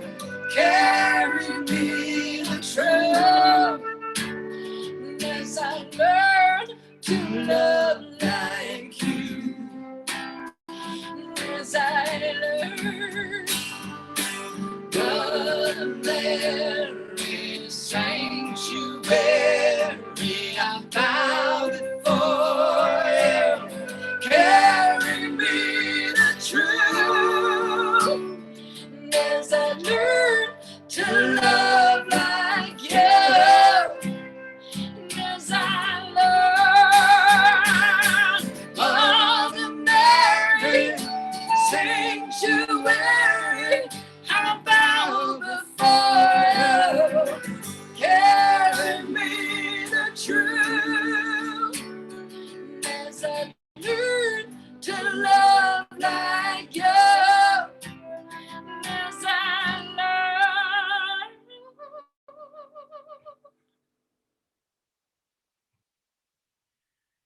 to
Oh,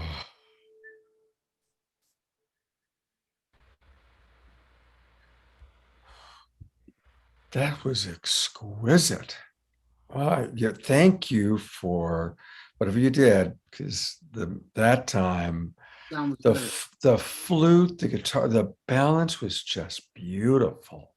Absolutely beautiful song. Wow. Oh, thank you, thank you, thank you. Hey, I want to let people know about a couple of things. Um, a wonderful new song, the new Louisa Stowe and Shakti Tribe single, Let Your Love Flow, which is a great song.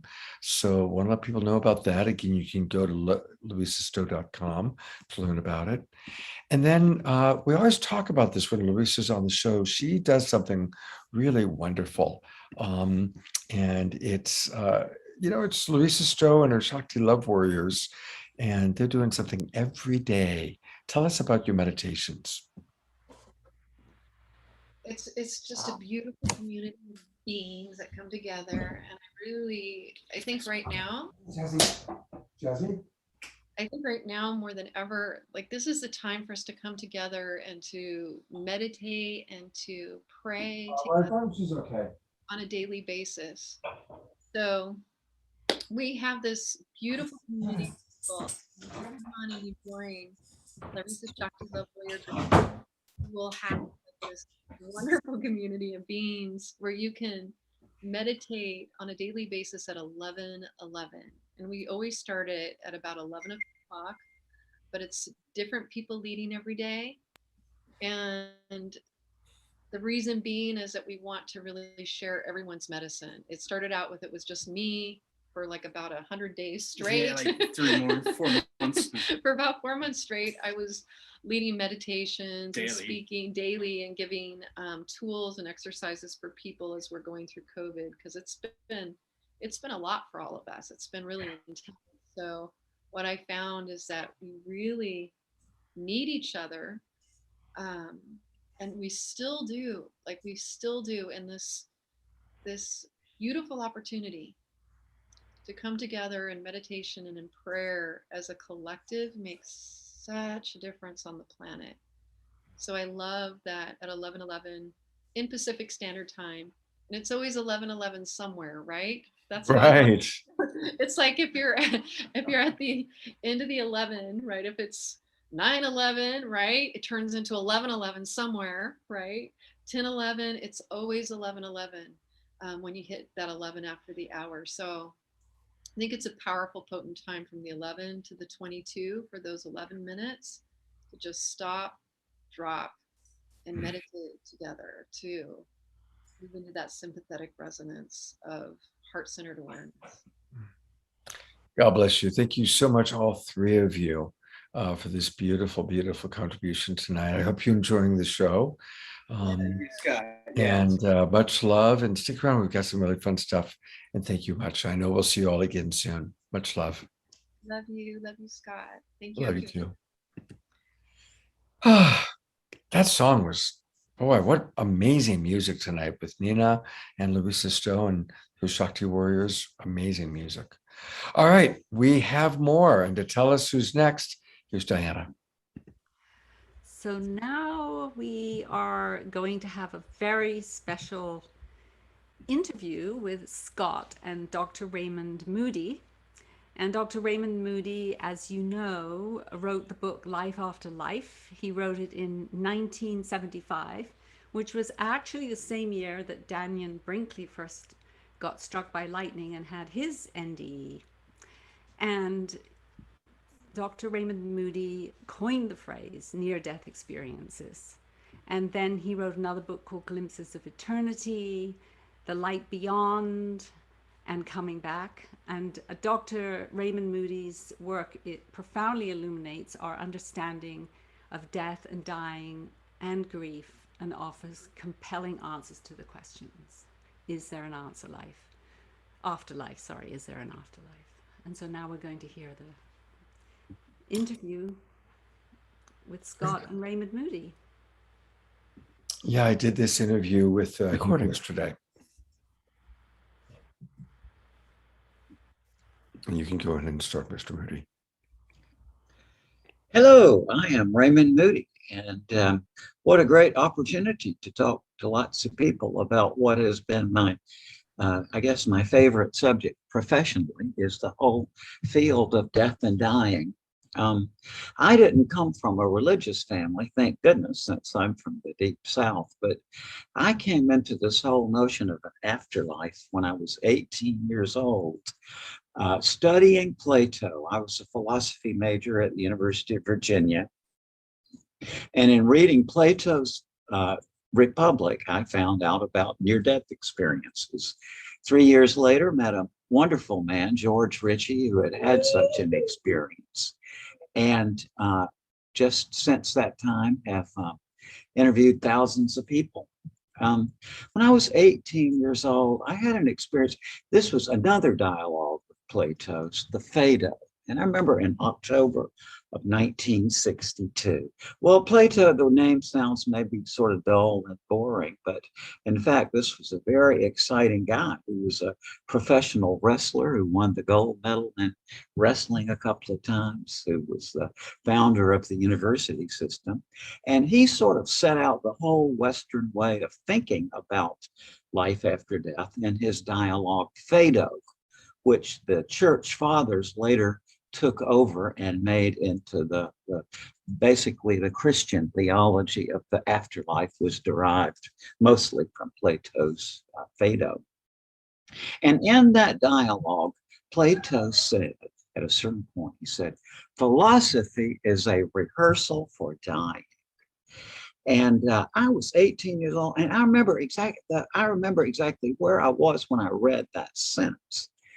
And now at age 77, looking back on it, it strikes me as kind of odd that an 18-year-old would have that reaction to it. But I sensed immediately what he meant, which is that if you spend your whole life thinking philosophically about death, then when it comes, it's just not that big a deal. My own take on it is that, I pray to God, I don't want any pain in the course of the situation, but, let me die a painless, peaceful, pleasant death. Now, I guess everybody interested in listening to this is probably interested in this question of life after death. And where I am with it at age 77 is that, number one, I give up. Yeah, there is no logical way yet that you can make an inference logically that there's an afterlife. But at a certain point, it just becomes, I give up. And I have so many dear physician friends who tell me that as a patient was dying, that the physician himself or herself empathically co-lived this experience. If the bystanders have the same experience as the people who come back after a close call, then it's not oxygen deprivation to the brain. What is it? Well, I've just finally given up a few years ago, and I gather there is an afterlife. I noticed, however, that even that certainty that you feel, it doesn't prevent this life from being dire and stressful at times. Life that comes at us so relentlessly.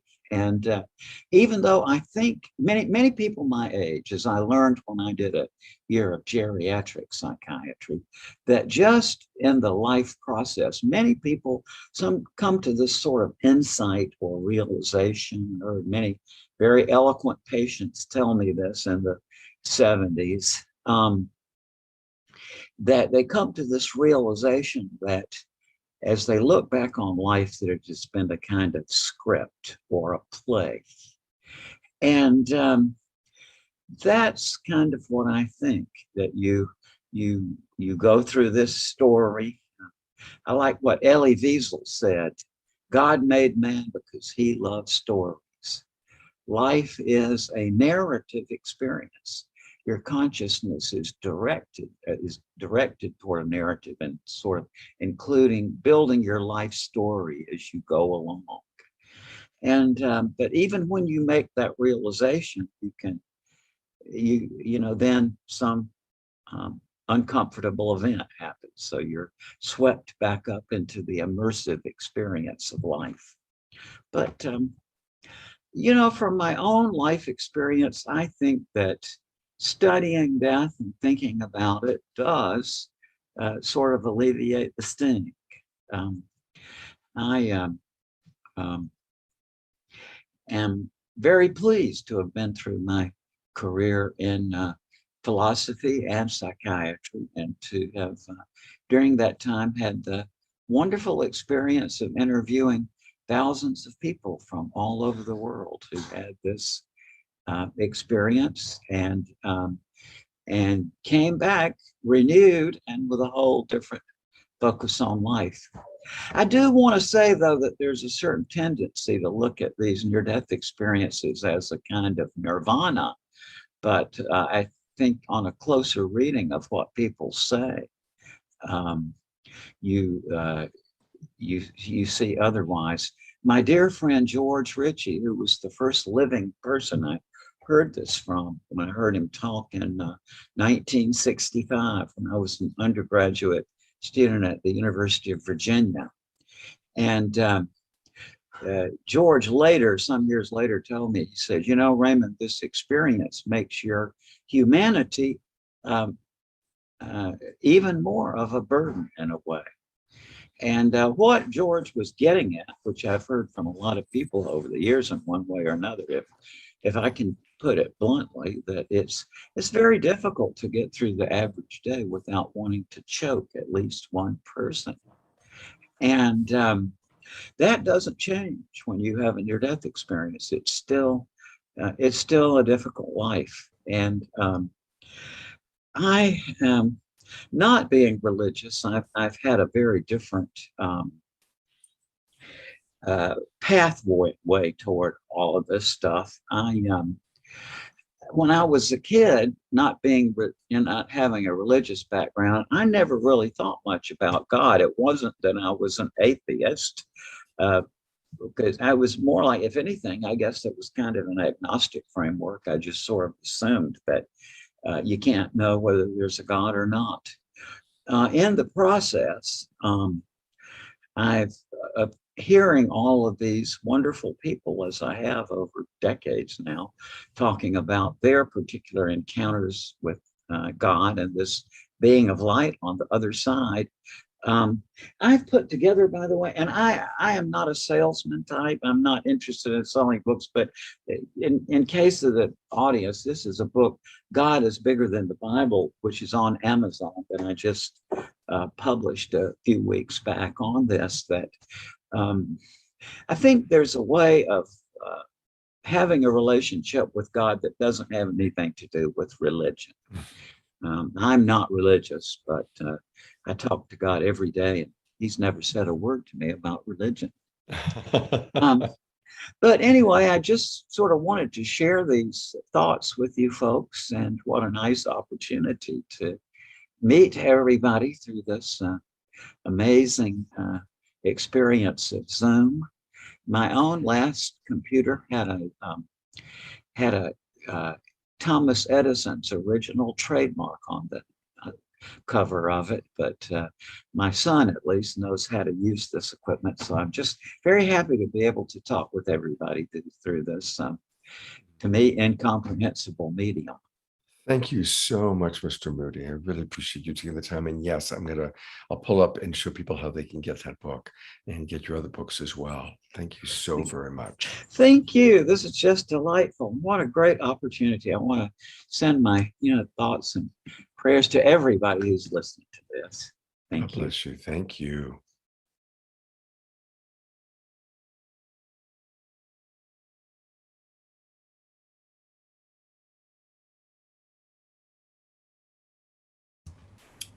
You're muted, Scott. Can't hear you, Scott.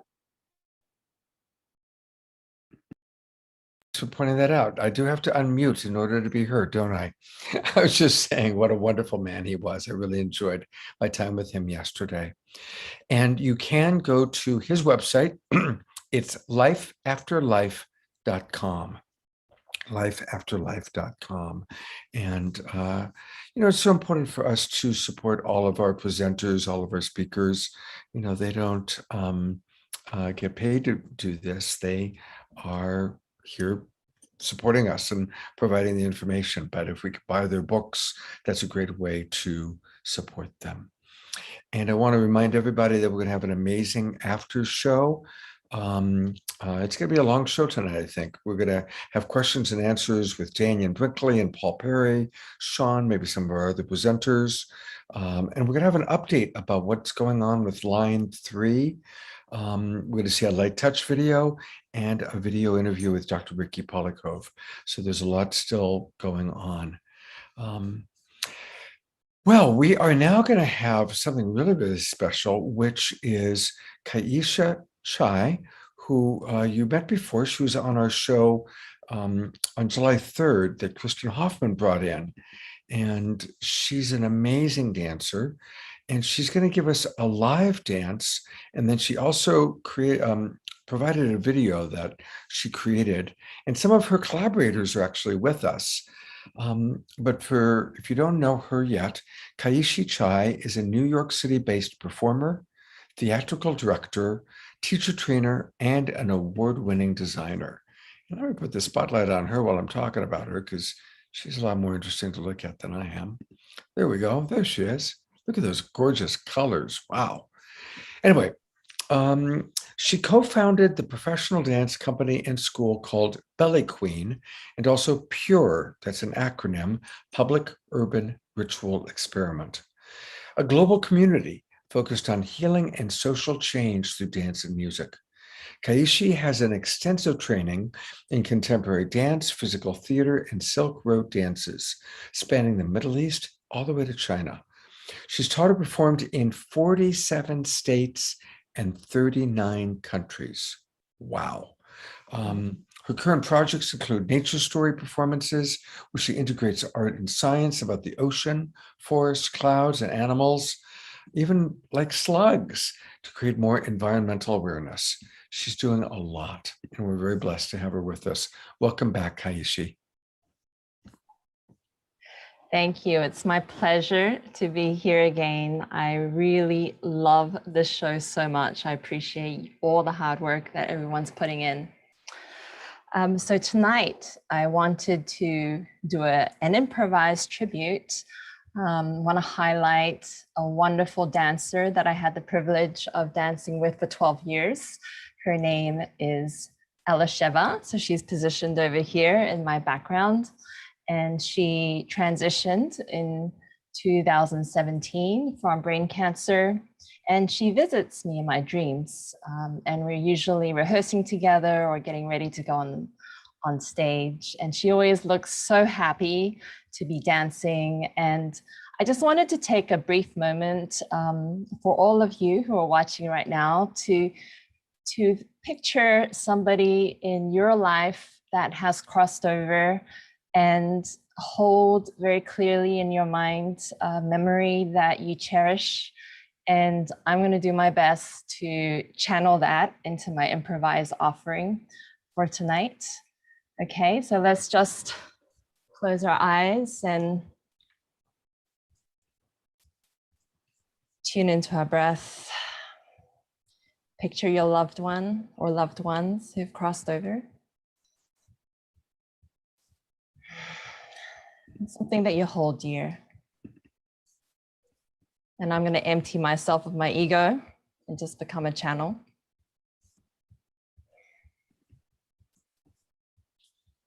Okay. Putting on the song, it's called Picture, and it's by the Secret Trio. Okay.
Oh, Kaishi, that is so gorgeous.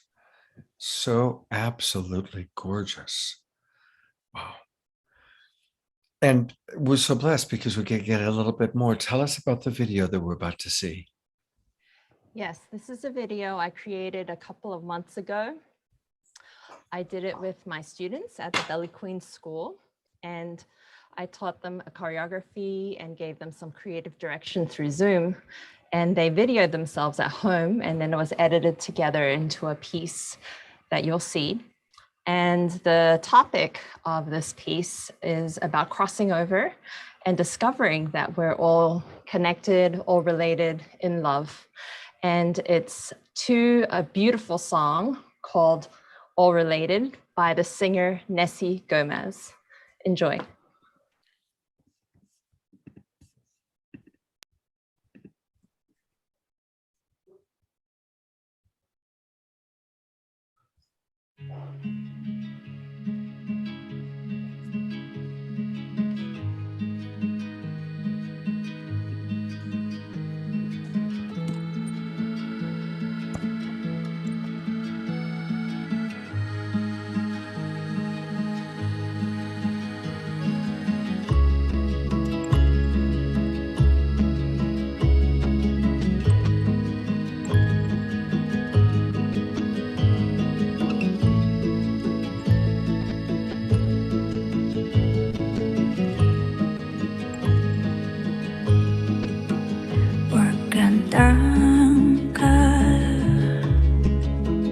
Grande Espíritu, agradezco Pachamama, Bakantanga, Tonkashila, agradezco Pachamama, en el cielo con los pájaros que vuelan, las oraciones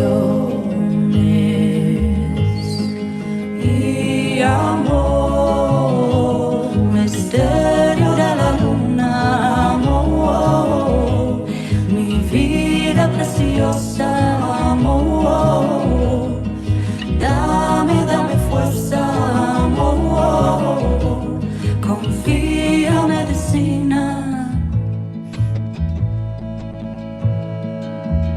I crossed over, anxious spirit, lost my knowing, confused senses, ancient voices, spill the secrets, taking footsteps with our mother, all related, broken hearted, no more darkness. With this love, we are related in love. Give me strength in this love. We are related in love. Give me strength in this love. Na na na na na yeah, hey. Na na na na na na na na na na na yeah, hey. Na na na na na na na na na na yeah, hey.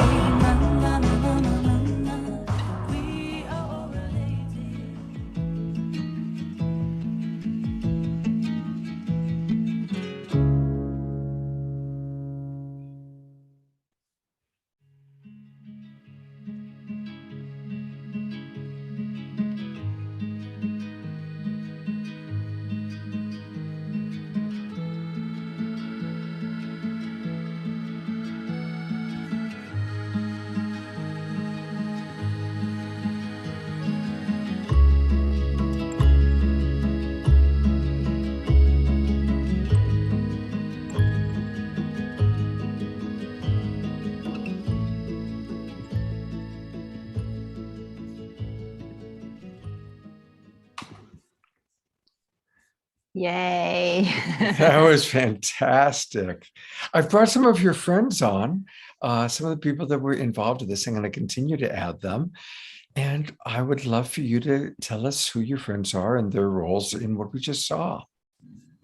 Yes, they dance. Some of them lip synced with me. So we have Kiyomi and Madame Undine, Marie, Carol, Pamela, Val, and we have other dancers that were listed in the credit sequence that could not make it. So thank you so much for contributing your time and your talents. It was a pleasure dancing with you, and I could not have created this piece without you. So thank you. Yeah, thank you so much. Really wonderful to have all of you with us and watching the show. I hope you're enjoying the show. It does take so much to put these things together. And Kaishi, your work is beautiful. Here's a couple of more ways people can learn about you. Now, tell us about the different websites here, and where should people go to get the best experience of you, Kaishi? Well, if people are interested in getting in touch with their body and learning how to dance, you can definitely check out bellyqueen.com. We have daily classes. I have a wonderful team of instructors, and I also lead teacher trainings. And for some of my other work that are expressions of nature, a lot needs to be updated. So some of these links have some old material, but keishi.com has a lot of information as well. And pureglobe.org is my community group. And we've done different projects related to body image, and that's gone around the world. And we've worked in many different countries. And it's about empowerment and self-esteem. Beautiful. And I actually pulled up Belly Queen. So it looks like there's a lot going on here on bellyqueen.com. So thank you. And there was another flyer that you sent us. And so I'm pulling that up, and I'd love for you to tell us a little bit about this. Okay, so this is Nessie Gomez. She is the singer of the video that we performed in with the Spirit Veils. And she's based in the UK, and she also leads vocal workshops that I intend to take one day in the future. Great. All right. Well, thank you so much. Your dance just has added so much to us. And you're like a wonderful new discovery, a new Saturday Night Alive discovery, And so thank you, Kristen Hoffman. By the way, again, Kristen Hoffman will be our co-host next week as we explore all about healing through the power of love. And Kaishi, I sure hope that we'll see you back here again soon. You bring so much. Thank you very, very much. Well, we are in kind of the final round. We've got a little bit left, and then a really dynamic after show for you. So really want to encourage everybody. And I do apologize. I know there's been some technical challenges with this one, and what to do. It just happens. But one of the great things that's happened is that we've had Diana as our co-host. And I'm really appreciating all that she did to help create this show. She helped to produce it, and of course is co-hosting.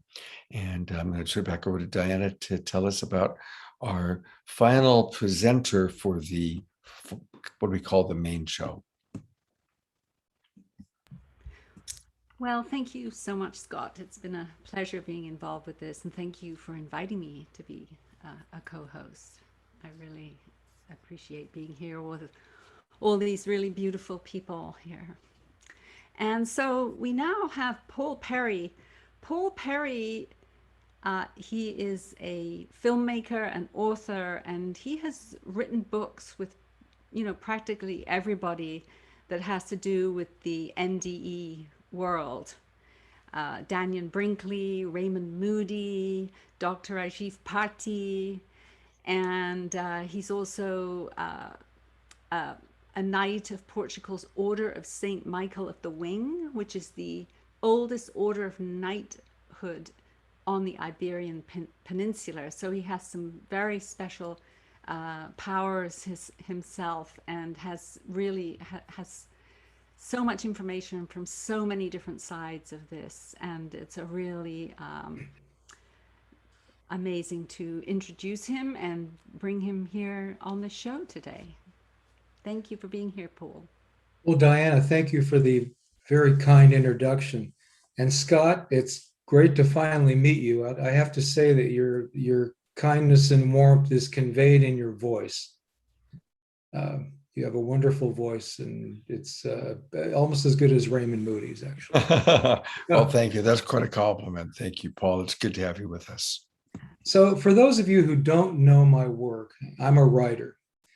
In the field of near-death experiences, I have written 13 books, many with the guests that you've listened to tonight.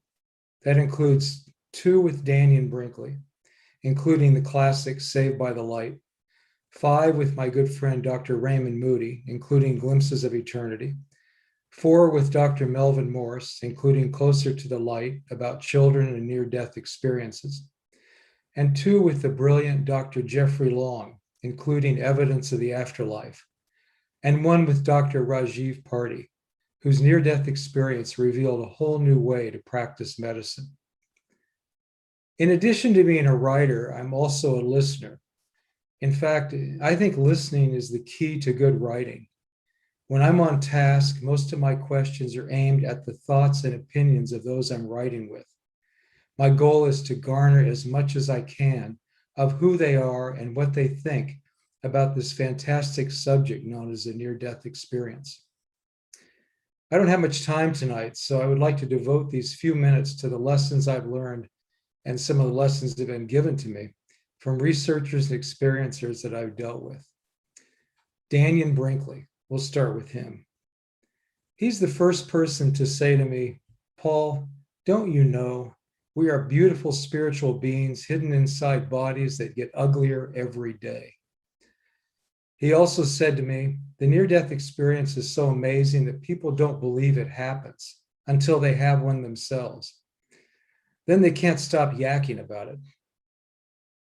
One day, while working on Saved by the Light, he became reflective about his time on the other side and how the life review made him feel. As he said, in the middle of my life review, I was allowed a moment of reflection.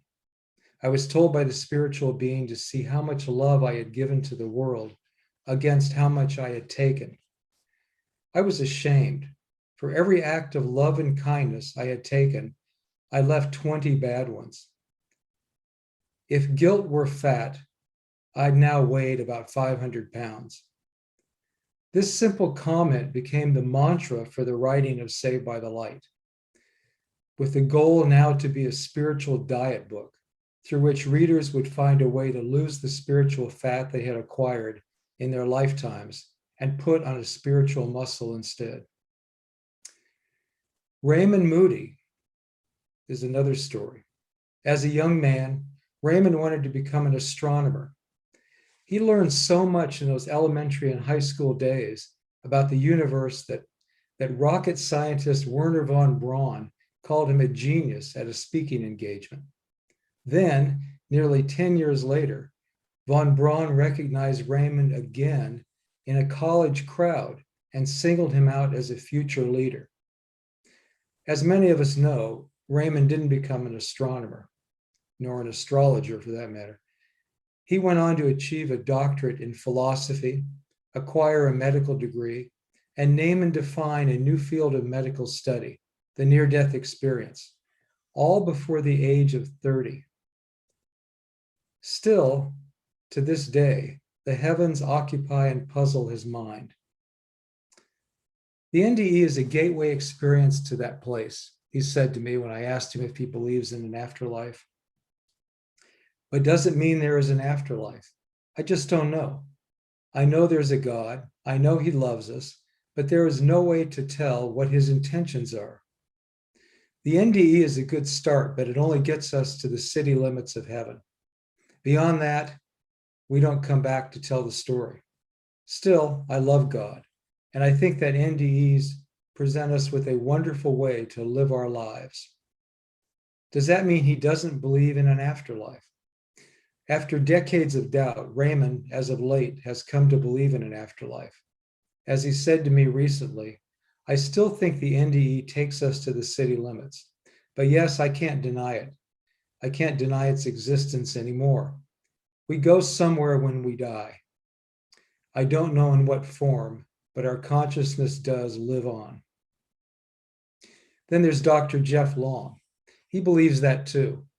He's a radiation oncologist in Louisiana who, in his spare time, which means when he should be in bed, he and his wife Jody run the Near Death Research Foundation, an organization that collects thousands of NDEs from all over the world. The Longs splice and dice these case studies in every way possible, exploring the elements of the NDE in almost every culture in the world. In the course of writing Evidence of the Afterlife, Jeff expressed disbelief, not in his body of work, but in those who doubt that it points to an afterlife. There is no doubting the afterlife, he said. We could change the title of the book to Proof of the Afterlife and still be right, but the publisher wouldn't let us do it. Dr. Rajiv Party would agree. He didn't believe in near-death experiences until he had one, and then one that would be an educational experience that would change his life. The near-death experience of Dr. Raj Party is the subject of our book, Dying to Wake Up. Dr. Party is the former head of anesthesiology at Bakersfield Heart Hospital. On Christmas Day, 2010, Party spiked a fever of 105 degrees as a result of sepsis, a blood infection that had developed from a previous surgery. He was taken to UCLA Medical Center, where he had surgery to remove pus from his abdomen. He experienced a full NDE during that surgery. Completely leaving my body and brain, he said, leaving them behind and going into another realm of consciousness, where I felt more alive than ever. In that realm, he met angels and a being of light who gave him, quote, an astounding amount of wisdom, readily available to him should I choose to share it. He was encouraged to do just that by the angels. Now it's your time to heal the diseases of the soul, they told him. Addiction, depression, chronic pain, and cancer. They suggested he practice a new form of medicine called consciousness-based healing. The goal of practicing this form of medicine was twofold. Number one, to heal himself. Raj had an addiction problem. And two, to pass its wisdom along so others could be healed too. The mantra of the angels, the mantra that the angels gave him for this form of medicine is forgive, love, and heal. And the pathway to its rewards is contained in 7 eternal truths that they gave him. Number one, consciousness exists outside of the body. Number 2, there is life after death. Number 3, we have past lives and our experiences therein can shape our current realities. Number 4, we are all connected to each other because we are all made of the one and same energy that manifests and differentiates in matter. Number 5, divine beings exist to help and guide us. Number 6, there are different levels of consciousness. Number 7, there is one all-pervading supreme love and intelligence that is the source of the entire universe, and that love is the supreme source of creation. The events that took place during Party's NDE were extraordinary, so much so that he has changed completely the type of medicine he practices, moving from the pharmaceutically based medicines he believes are responsible for a very high percentage of addictions, to a consciousness-based healing to treat diseases of the soul using peer-reviewed modalities like yoga, meditation, color and light therapy, massage, and other forms of well-researched approaches that do not cause addictions and lead to overall better health. To me, that is the lesson of the near-death experience. Listen to what is said from the survivors as they describe their time on the other side. Then learn in your own life to forgive, love, and heal. It's a message that pertains to us all, whether we've had an NDE or not. And the only real way to get that message is by listening. Thank you. Oh, thank you, Paul. And I do want to show people where they can learn more about you. Sure. And I really appreciate, I mean, you have really been, bring myself on camera here for a second. You really have been around this world for so long, and you've done so many things. I'm just curious, same question that I asked Callum. How have you transformed? What's your personal transformation been as you've observed all of these different speakers and made the movies that you've made? I think what happens to somebody who spends a lot of time around a near-death experience without having them is several things. One is and these are the traits that near-death experiencers have as well. We did a study on it called Transformed by the Light, and we studied the changes that near-death experiencers have in their life. One of them is you become more type A, yet with less anger. So that's translated by most people like Dr. Moody and Melvin Morris and on, as being a hunger for education, for knowledge. Another thing is you become more aware of events around you that are, for want of a better word, paranormal. And I think the reason for that is that we cut through what you would call the background noise in our life. Every day we're hit with millions of pieces of information, and that really amounts to a background noise that we all have. Our brain can't shuffle through all of it, but it selectively shuffles through things. And I think once you become aware of the paranormal, you become aware of what's possible through things like the near-death experience, that this background noise, if you will, changes, and you start to pick up things that you didn't pick up before. So that's happened in my life a lot, and I'm sure it's happened to many other people as well. Yeah, that's interesting to me. Thank you. I can relate. I can definitely relate. I'm sure you can. Well, to learn more about Paul is amazing. He has created so many fascinating movies on a wide variety of topics. So you can go to Paul Perry Productions, Paul, Paul Perry, Perry, productions.com. And they're right there at the very top of his website is his featured book, Glimpses of Eternity with Raymond Moody, who we just heard from. So there's a lot going on here. And hey, there we are, Saturday Night Live. Thank you. I appreciate that. Thank you. Of course. So listen, Paul's going to stick around and join Dannion. And I see Betty Eadie still with us. So we might just have a really interesting group conversation in the after show and the after show. Not only are we talking about the afterlife, but we will be talking about the afterlife and the after show. And that's coming up in just a moment. I do want to come back for a moment to Mariella.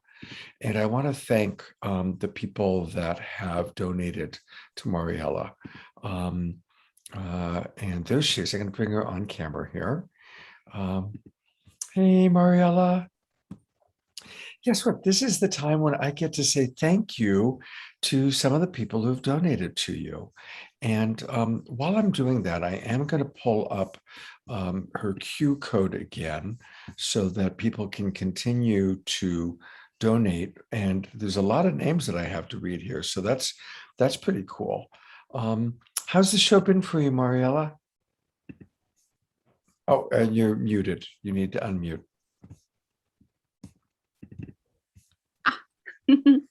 Yes, I've been happily surprised. There's been a lot of donations in the last hour. Let's see. Yeah, there's a bunch. Quite a few. Do you want to read the names or do you want me to read the names? Please do, because of the pronunciation, my accent. Okay. So hopefully everybody can see yeah, I've got it up. Okay, great. So again, you can just put your camera, but you know what happens?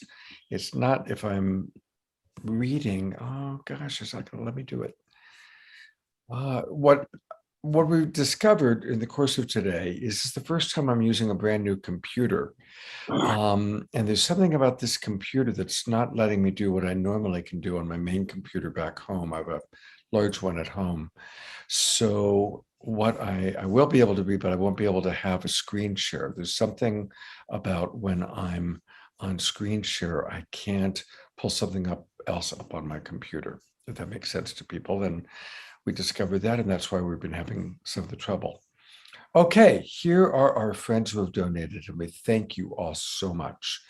Terry Russo, Joyzan Bonte, Rachel Gately, Deborah Poneman, Jeffrey Schieffel, Ellen Turkison, Pamela Young, Carl Kaminish, Barbara Whedon, Anonymous, lots of anonymous. So thank you, all those of you who donated anonymously. We're so appreciating you. Thank you. Grant Pfeiffer, Jay Mayer, our good friend Jay, myself, Anonymous, Jim Dorincott, lots of anonymouses, Thomas Woolen, Laura Groffman, Chris Toussaint, Lisa Herman, Anonymous, Christina Ray Porter, Anonymous, and Amy Glaluco. And if I mispronounced your name, I so do apologize. I am going to pull up the QR code right now. And I just won't do anything else on my camera or on my computer. And that way you can put your phone up. I recognize those of you watching us on an iPhone, then it's not going to work out. But for those of you that are on an iPad or a desktop computer, please do just put your camera there, and that'll go to her GoFundMe. And we so appreciate your generous donations. And during the after show, I'll come on one more time and read the new people that have donated. So you can still donate, and we so appreciate your help. Mariella, is there anything you'd like to say? Well, thank you to everyone for understanding. And my situation is complex. People have been saying, it's about the emotional, healing the emotional. I agree. I'm working on it. And for those who don't know, I come from Chile, and I had to go through a coup and a dictatorship that was very intense. I left my country, and though I've made a successful life and had a son in this country, I still feel like an outsider. So there's a big part of my heart that feels not complete. And I would like to be able to return home at some point. But I think that's a big part of the heartache. Has to do with having gone through that at very early age. When I was 13, there was the coup. And then I could not stand the dictatorship. So I left my country on my own when I was 16 years old. I left my family behind. And it's not been easy by any stretch of the imagination, though I'm quite grateful that I managed to have a full life and a happy life. But this is something I need to heal, I understand. So thank you for all those comments. And it is complex because it looks like I may have to leave my current home fairly soon. So thank you for your donations, because it's a lot to go through with COVID and cancer. My gosh, it is. Well, I hope that you're feeling the love of community and less isolated. And we'll come back to you one more time in the after show. And if you have any other requests, if you're wanting visitors or support in other ways, in addition to prayer and green energy. Prayer is so important. And also, I am an artist and I do live off my art. So if anybody wants to contribute in other ways by purchasing my art, there is a website. I think it's on my, it is on my GoFundMe campaign. If you want to go look for items for sale. A lot of you already have my artwork. But yeah, it's there. There's another way to help me through this. That's a wonderful idea. And I will, well, Nina is playing, I'll pull that website up and then I'll play it. So we will do that. And we'll see more of Mariella during the after show. And we've got a great after show. I recognize we're running late. Thank you, Dannion Brinkley, for waiting so long. Thank you, Sean Lether. We are going to get to you guys shortly. We're going to wrap up the main show with Nina Gray. So grateful to have you with us, Nina. And thank you also for your patience. I know that tonight went a little bit long, but I hope you've enjoyed what you've seen. I've so enjoyed what I've seen, and looping back around to Neale at the beginning, I was just swimming in the words, and I love that book, Conversations with God. And when he was asking God, what is this life about? Why are we here? And she responded, you think it's about you, but it's not about you. It's how you ripple out and affect others.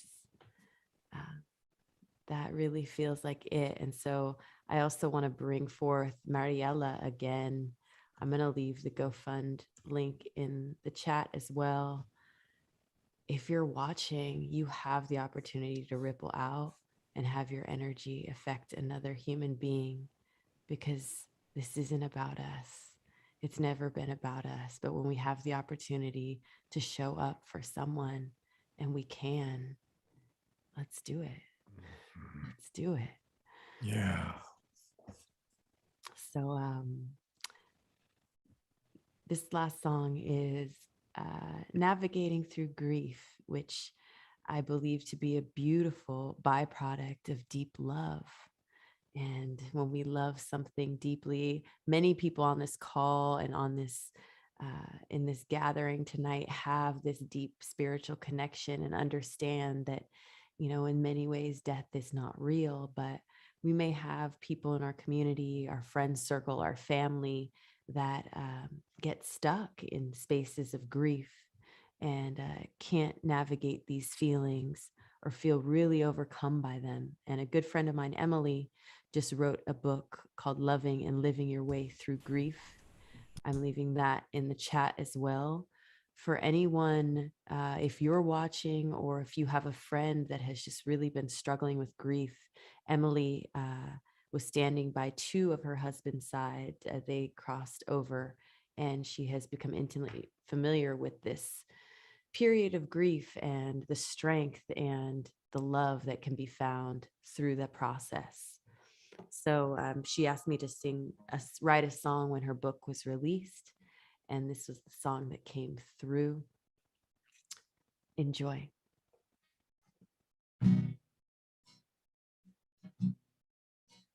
When the only way out is through, when the only one left is you, the only road you see is dark, and you can't find your spark.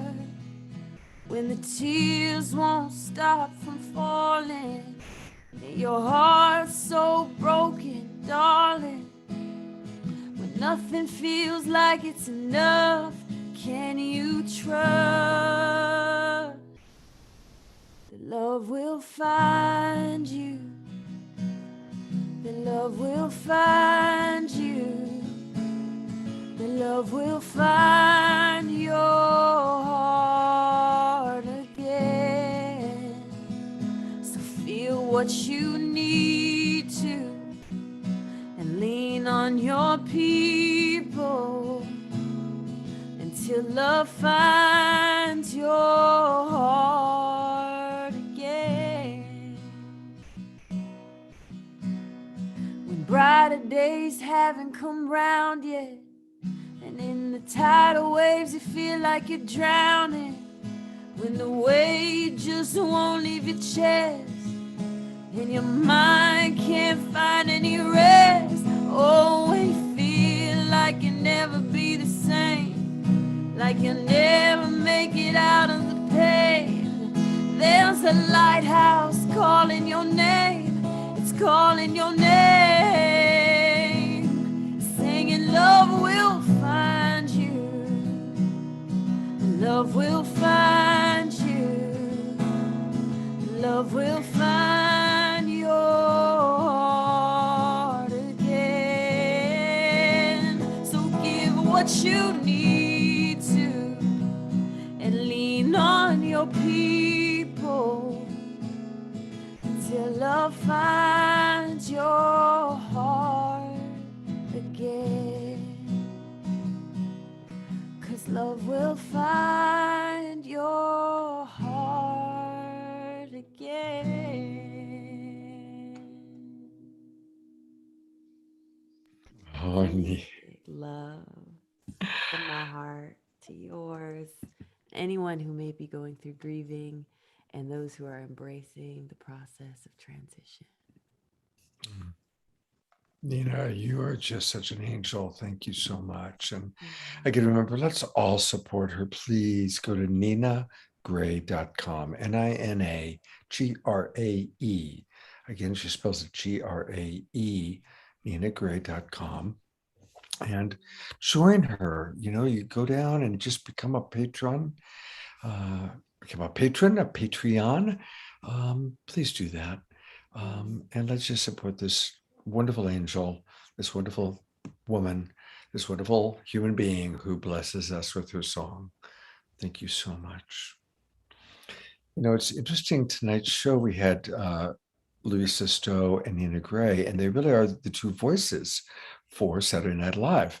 Our 2-minute promotional trailer, Nina narrated, and the opening bumper that people hear every show, every week, is Louisa Stowe. So it's the two women that are the voices of Saturday Night Live that have blessed us tonight. So thank you, Nina.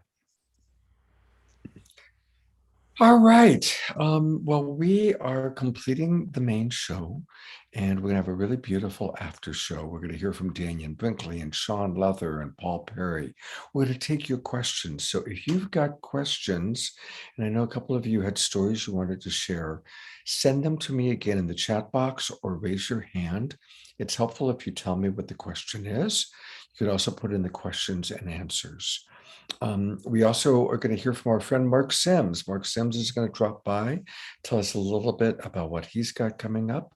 We've got an interview with Ricky Polikov, and we've got a special video. We also are going to hear from Chase Iron Eyes on the latest of what's happening with Line 3. So there's a lot going on in our after show. So it's going to be a special after show, and it's going to go for a little while. And to conclude kind of our main show, you know, gratitude is such an important part of life. And I want to appreciate Jay Mayer brings us a lot of reminders about gratitude. So we're going to conclude the main show with this lovely video brought to us by Jay and Light Touch.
Beautiful. Thank you, Jay. Thank you, Light Touch. I see that people's questions are coming in, so we're going to have some good questions for Dannion and company. One of the things I'm going to do is I'm going to officially end the recording for the main show, and we are now officially going into the after show. I want to invite people to remember that every one of the topics we deal with is important. So in our after show, we're going to hear a little bit from Mark, kind of all about our UFO and galactic family. We're going to drop back in with Mariella and our fundraising. And another important part of our show is we do support our friends, and being an activist is very difficult. I want to say I'm 65. I've had a lot of choices in my life, and a long time ago I realized I want to change the world. I want to play my part, and I really didn't want to do it by being an on the streets activist because it's so hard. And so, kind of in the spirit of that, we really do appreciate our friends that are activists and that are doing the hard work. And so, Chase Iron Eyes was on the show twice in the last month. He's going to be on again August 28th. And here's the latest on what's happening with the protests and Line 3. And this is important.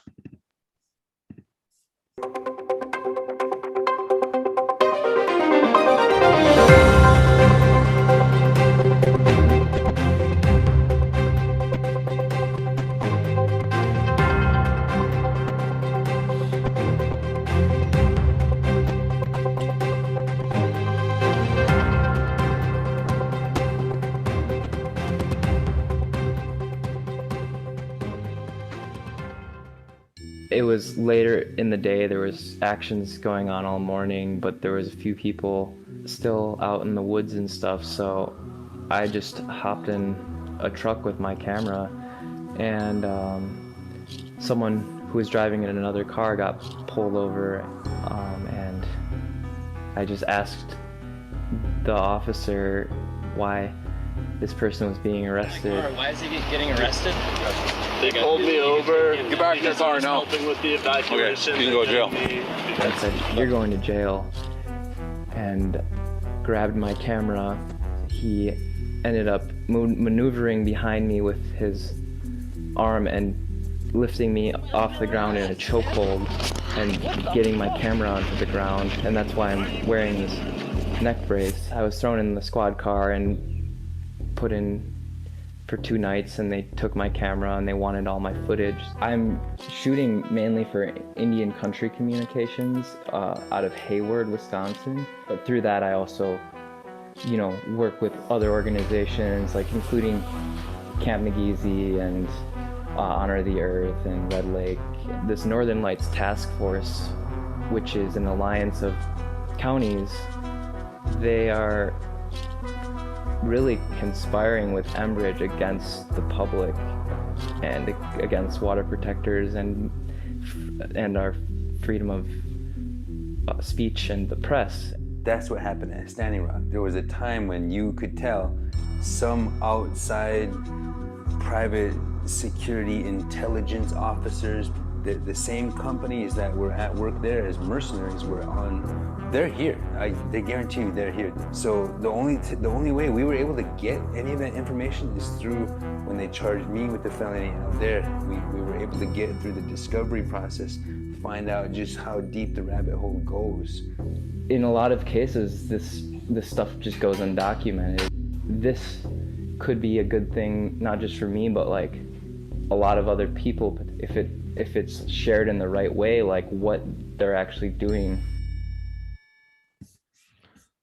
Thank you, Jay, for putting that together. And yeah, it's important for us to stay in touch. And we supported the Lakota Law Project last week's show. They were our recipient. And it's really important for everybody to stay tuned in. Okay, I am going to bring on board kind of a panel, I think. I'm going to bring on Dannion. I don't know if you heard the wonderful things that Neale Donald Walsch had to say about you, but he, in his speech, he said, everybody stay tuned for Dannion because Dannion has the answers. And I'm bringing on a new friend. This is Sean Lether. Sean is taking over, helping us with all of our social media. And he also had a powerful near-death experience, which he'll tell us a little bit about. And he is very involved with IANS, which is in Hawaii. And in fact, I got a chance to say hello to that wonderful group.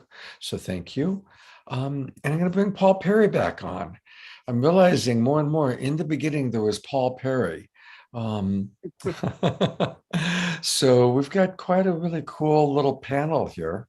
I'm going to remove myself, but there are some questions that have come in. So what I want to do is I want to honor, we still have 240 people in our Zoom room with us. So thank you, everybody. And there are some questions that have come in. So while I kind of search for those questions and respond, I'd love to just turn it over to Brother Dannion to, and thank you for waiting, Dannion. I know that you're in Texas, so it's after 11 o'clock there, and we're running a little bit late there. Thanks for sticking around. But who cares, Scott? Look, this is a great program, and I'm really happy. I've been through the whole thing, and there's something for everybody in it, and it creates a sense of community. And what I really want to do is thank everybody. And Betty, she was wonderful, and it was so nice to see her. But if we're gonna branch this out in a way that more people can take pieces of this. Hi, Betty, how are you? Tell her I love her. Dannion, I love you too. And I'm actually staying late because of you. And Paul Perry. Paul, Hey. and many of you, of course, Raymond. Raymond was the person who actually helped me heal in a lot of ways from my near-death experience. He was the first person I met after my experience, and he helped me. Trusted. Well, I didn't know if I could trust him at first. I liked him because my sister had brought his first book that he wrote, 1970s, whatever, and she said, "Here, read this. I think this will help you understand what happened to you." And so I did read it. And so when I met him, we were on a television show together for the first time. He invited me to his room to have lunch with him, and I could share everything I experienced with him. And that brought me healing. It really, truly did. Second to that, it's the same for me. Yeah. And you're quite a charmer. I went on tour with you several times, and we had fun though, Betty, because we were the outcasts. We were the devil worshipers in those times. We were the devil worshipers. But let me tell you something. Right. If you were trying to organize Betty Eadie into a script, I would talk to Paul. I would talk to Paul about helping. Oh yeah, what kind of screaming the movie script, huh? Yeah, but listen, because his mind organizes that stuff, Betty. His mind organizes that stuff and blocks it in a way that becomes a script form. Well, I met Paul. Actually, I met him with Mel Morris. We went out for dinner. That's and right. yeah, you remember Paul? Well, I'm just recommending him because I've spent a lot of time with him. And when you were talking earlier about getting it together, Paul and I have already been through that movie making business one time before. So there's a lot of insight that comes from that. He's done it before, and he's a great writer. Right. Oh yeah. I did see the movie. I really truly did. It's the same thing with Neale's. And I don't know. Did you help with that, Paul? Neale's who? Donald Walsch. Neale Donald Oh, Walsh. Neale Donald Walsh. No, I didn't. No, I didn't have anything to do with that. Okay. Because I went to their the premiere, this first showing of it, where they have audience to come see it. Yeah. So it's kind of nice. And so anyway, we're just in the beginning of writing the script and getting it ready. And as soon as it's done, it goes over to Ridley Scott and Company, and then present it to Fox. How did you come across Ridley Scott? They contacted me several years ago, and it was after his brother had died. Yeah, Tony. Yeah. Right. And his Giannina, his wife, had read Embraced by Light, and it helped her through some struggles, and she presented it to her husband, and then later they contacted me. Yeah. So yeah, so that's why I'm good friends with his valet. of all Oh, things. Yeah. Michael Castellano. Oh, yeah. Wow. Yeah. That is Wow. Hey, I'm going to kind of bring us back to some of the questions that people have. Just, I know you guys are There enjoying you are. I didn't know you were chatting. still here. I'm kind of like Santa Claus. I'm watching, Okay. and I know who's been good and who's been bad. And but we do have some questions from the audience, and so I want to get to those. Sonia asks a question to Dannion. Did you see positive changes in the future? And then she adds, it's so difficult being in a world where so many around us are paralyzed by fear. Well, we win. This is the best part about it. We win because no matter what happens, and no matter how much, and I see it as oppression that's occurring to keep people from fulfilling their awareness, the change, Scott, that's coming. And the near-death experience just helps pave that way. It's one more thing like what Betty was saying. It paves that way because the fact that the people who are resuscitated, we get resuscitated because of advancements in medicine. And medicine believes there's nothing but a bunch of chemicals and the consciousness doesn't exist. But it's because of them we keep coming back. But if I go through the boxes of knowledge and seeing where we are, our awareness of who we are spiritually cannot be blocked. And so when people are scared to death of death and they are kept from each other for all kinds of reasons and they cannot interact, then that is the force that is used to keep us in fear when you cannot allow that to happen. So if tonight, everybody, if you take a few moments and think of somebody either tonight or tomorrow, depending on what time it is, that's alone or by themselves, call them. Call them and give them a call and check on them, because as we sit here together as in union and unity as a family, and we're so we know so much about each other, then we could reach out to somebody and be a voice and let them talk. Beautiful. So we win. Thank you, Dannion. That's a wonderful answer. We have another question, and this could be really, I guess, any of our panelists can just jump in. The question is about animals. Are they angels? Are they also souls here to learn and grow like humans? What is their connection with us? And do animals also reincarnate? Any of you want to tackle that? Mm-hmm. It depends on if you're Hindu or not. I saw that animals actually return back, all spirit returns back to the creator, who I see as God, and that the animals, as I was traveling from my body, my spirit was leaving my body, and I went into this, I was making that transition. There were actually animals in that same tunnel like effects, and they were returning back to the creator. And many people, and I know Raymond, Dannion, Paul, you probably have heard this too, and that is that many people are met by their spirit or by their pet when they go back to heaven, when they go into the spirit world. Their pets are often to greet them. And I hear thousands of near-death experiences, and almost always people will say that when they came back or when they arrived there, their pet was there to greet them. Beautiful.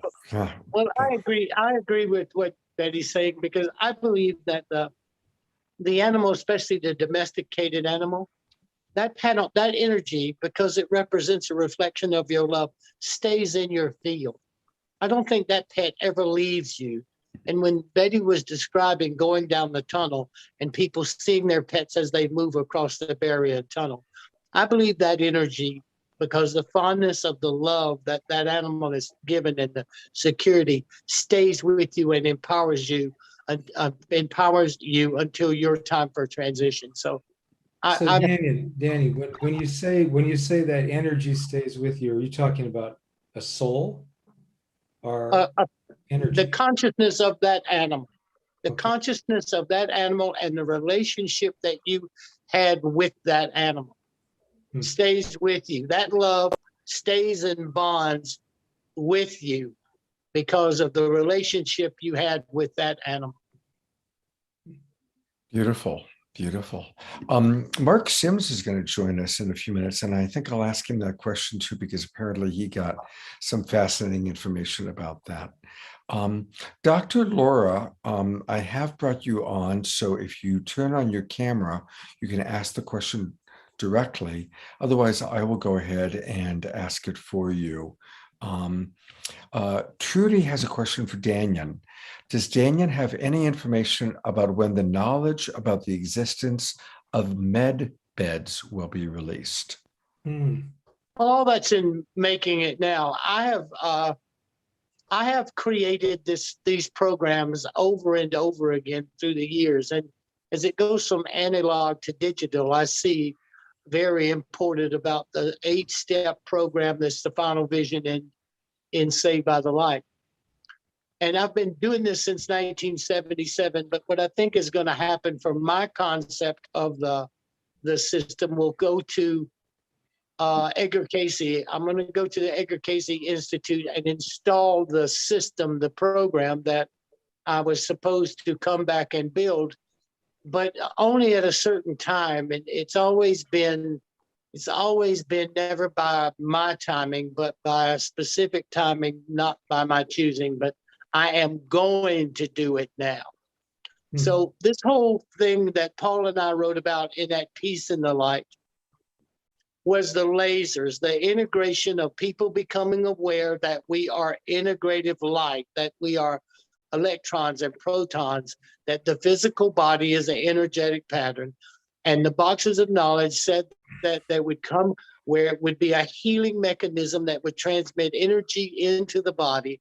And they would use certain substances in that body to identify where that energy would go. Okay, they are developing that type of equipment now. That equipment is now being developed. The nature of MRIs and CAT scans and all the diagnostic tools that are done energetically and magnetically are in place. So like we said in that piece, the nature of the healing arts is going to become more electrical and from electrical to energetic. And I think that will empower us to recognize more of our spiritual self. And you know, it seems so ridiculous and far-fetched when we wrote about it, what, 25 years ago? If it was not longer than that, it might have been longer than that. And still, you know, you insisted it be in the book. And we both had to fight the publisher to allow this stuff to be in the book because they felt the same way. You're talking about the boxes of knowledge. And now you go to the clinic somewhere, and it's not all, but a lot of it's electrical. And yeah, I mean, the funny part about it, Scott, and everybody that's listening, is Paul. This is what I was so proud of, is because there were certain things I wanted that were pretty far-fetched in the book. And some of those things that became prophecy, Paul had to fight tooth and nail to allow me to put in every book I write things that I see from the boxes of knowledge. And so far we've been literally probably in the 90s about the events that we found out that had happened. So here we have living proof that what I say is not only is there a life after death, that life after death has an ability to give you a potential of probable possibilities of what holds in the future.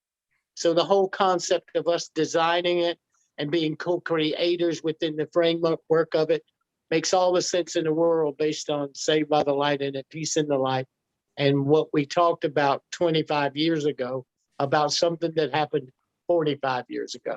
Thanks, Paul. You're welcome. Thank you. And thank Diane Reverend. But, you know, the question was, I think a question, maybe a couple of questions back, was about fear. Yeah, there's a lot of fear. It's mind-numbing right now. and it freezes people up. And what the question was, do we have to put up with this? Can we change it? And I know Betty, I think, said that we don't have to live with how she saw things in heaven. Am I right? That things were bad. Yeah. I had the same problem as Dannion had. In I could have written much more in Embraced by the Light, but it just, I mean, they thought Dannion and I were crazy at the start. They would have put us away, Dannion. I had to. And you were quite the charmer too, Betty. Oh, no, we're not getting into politics, Dannion. I don't want to tell it. Hey, I want to put the spotlight on a new friend. This is Sean Lether, and Sean is been waiting patiently, and I want to just introduce him and give him a chance to say a word. Sean, I'll read what he wrote. But he's somebody that I've really enjoyed developing a friendship with. He's a passionate student and teacher of A Course in Miracles. He resides in Hawaii. He leads the Hawaiian International Association of Near-Death Studies. His near-death experience completely turned his life around. After being enormously successful in the business world, he realized that his soul's purpose centered around healing and service to others. Mind, body, spirit change makers. So welcome, Sean. Have you enjoyed the show tonight? Yes, thank you very much. It's just wonderful to hear everybody's stories and all the healing wisdom here that is really helping everybody. Hey, Sean, Paul here. Can you talk to us about your near-death experience? We're not familiar with it. Yeah, I haven't really shared my story to a lot of people. Yeah, so it was just 3 years ago. So I'm still processing a lot of it, integrating, you know. But basically, I had several kinds of pneumonia 3 years ago, and it was a long process. I didn't realize what was happening. So it drug out for a while, but basically my whole body shut down, and I spent a while on a ventilator. And throughout that process, had some amazing experiences, and I was able to come back. And since I've done that, I pretty much everything's changed for me. Is everything you guys say? It's very comforting to those of us who have had recent NDEs, because many of us, we don't really have anywhere to go, or we didn't know. And so it's very helpful to hear your information, which is what led me to IONS, and then now leading a group is I'm learning from listening to stories like yours. Interesting. Beautiful.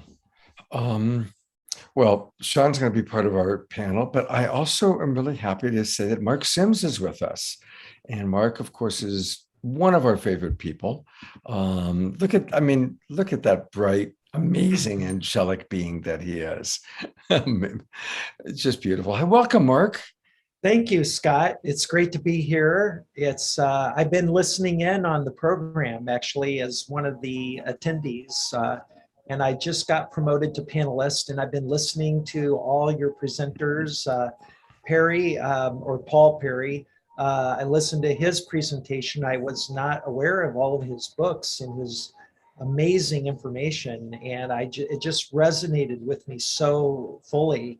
And of course, Dannion Brinkley, he and I go way back. So it's just good to see some old friends here. And of course, it's great to always see your smiling face. Great. Well, you know what? I'm going to show your 1-minute video, and then, or however long it is, a couple minutes, and then tell us all about what you're doing and how we can do it. But let me go ahead. And this time I won't do anything to mess it up. So we'll be able to see it all the way through, hopefully. Welcome to the Making Contact Convergence event. You are invited to experience our new virtual world, to explore ideas beyond our world, and to connect to other explorers like you.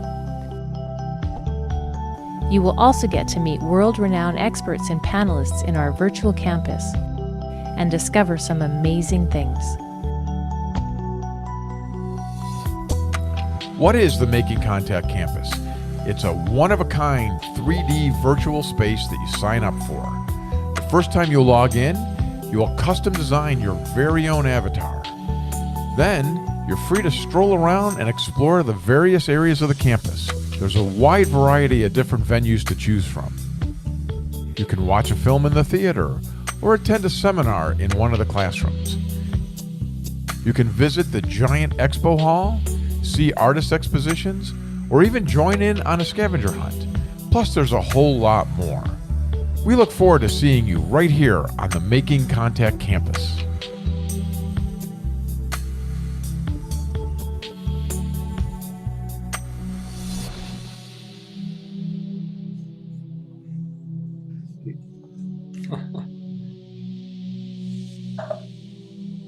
So Mark, tell us more about what's going to be happening during the Making Contact Convergence. And I'll pull up the website while you do that. Okay.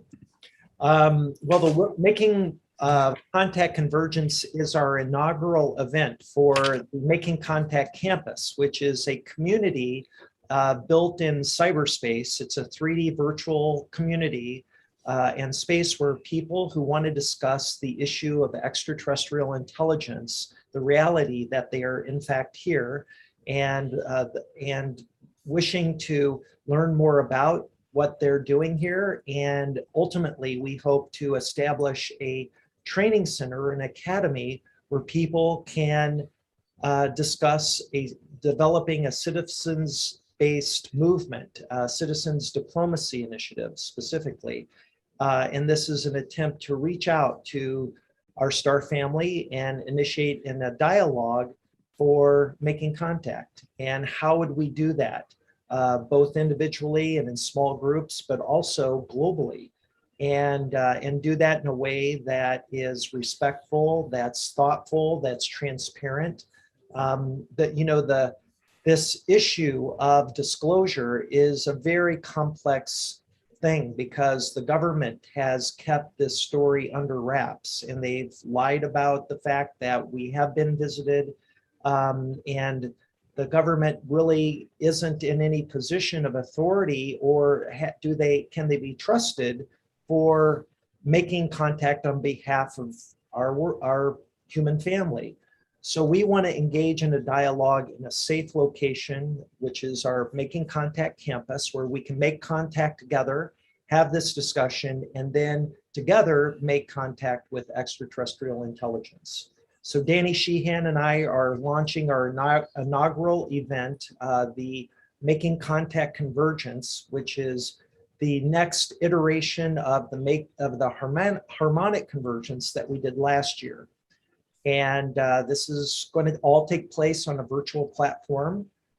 And I want to make sure everybody knows that we are giving away a discount. There's a ticket to buy access to the campus for this 5-day event. And if you put in the promo code SNA save 100, you get $100 off the ticket price, which is currently $249. And that price will be going up 3 days before the event to $369. So people, if you want to go, you click on that register button there. This is our homepage, and you can see these amazing presenters that will be featuring, including Danny Sheehan, Whitley Strieber, Lou Elizondo, who's the whistleblower that broke the whole story about the Navy videos that were filmed back in 2004 and more recently. And so we have Lou, who is going to be presenting, and we're going to have panel discussions about all things related to this very, very important issue about who are the extraterrestrials that have been visiting us, that the government has now effectively stated that they are not our vehicles. They are seemingly from some other place, And now it's time to take the discussion to a new level. For years, we've been talking about how we Is that on your end, Mark? I don't know what that is. I've got everybody. I know what that is. I've got everybody else muted, so I think it's on your end, pal. Yeah, it is. I'm actually on my campus. I don't know if I can give a very brief tour of the campus, but I can share my screen. And let me just give people a little taste of what this is. So this is the Cyberspace Lounge, and here, and the music that you heard was the actual music coming from this screen. And you can look around here, and we've got this place really decked out, looking very futuristic. And we've got these beautiful, pictures on the wall. And there's an art contest we're going to be doing during this event and giving away cash prizes to first, second, and third place. These tables are places where people can congregate and have private conversations that they might be experiencers. I'm going to take you to the welcome area. It allows me to teleport to different parts of the campus. Wow. This is amazing. I mean, Mark, what you've created, this is like we're watching the future. This is like, having our own little avatars and going to these virtual conferences. And it's like it's a next step, and it's pretty fun. Right. Well, this is the virtual island with all the rooms and venues where people can congregate. I'm at the welcome portal, and you can see where I'm at. And we have an exhibit hall, an auditorium, a meeting hall. There's an art gallery, a theater. We were just at the Cyberspace Lounge. There's an experiencer hall where people can congregate and talk about their contact experiences. There's a beach where you can jump in boats and drive around the island. The contact field, which is a soccer field where you can really play virtual soccer with teams of people. And then we have these skyscrapers with office buildings and other rooms, classrooms actually, where we will be holding virtual classes. So this will be all something that will be ongoing, and we can host these virtual events here. So let me just, and this is the coffee house, which we're going to be renaming to the Contact Tea House. We're going to change it from a coffee house to a tea house. And people can go in there. And these are all the flags representing people who have come from different countries that have visited the campus so far, that have bought tickets.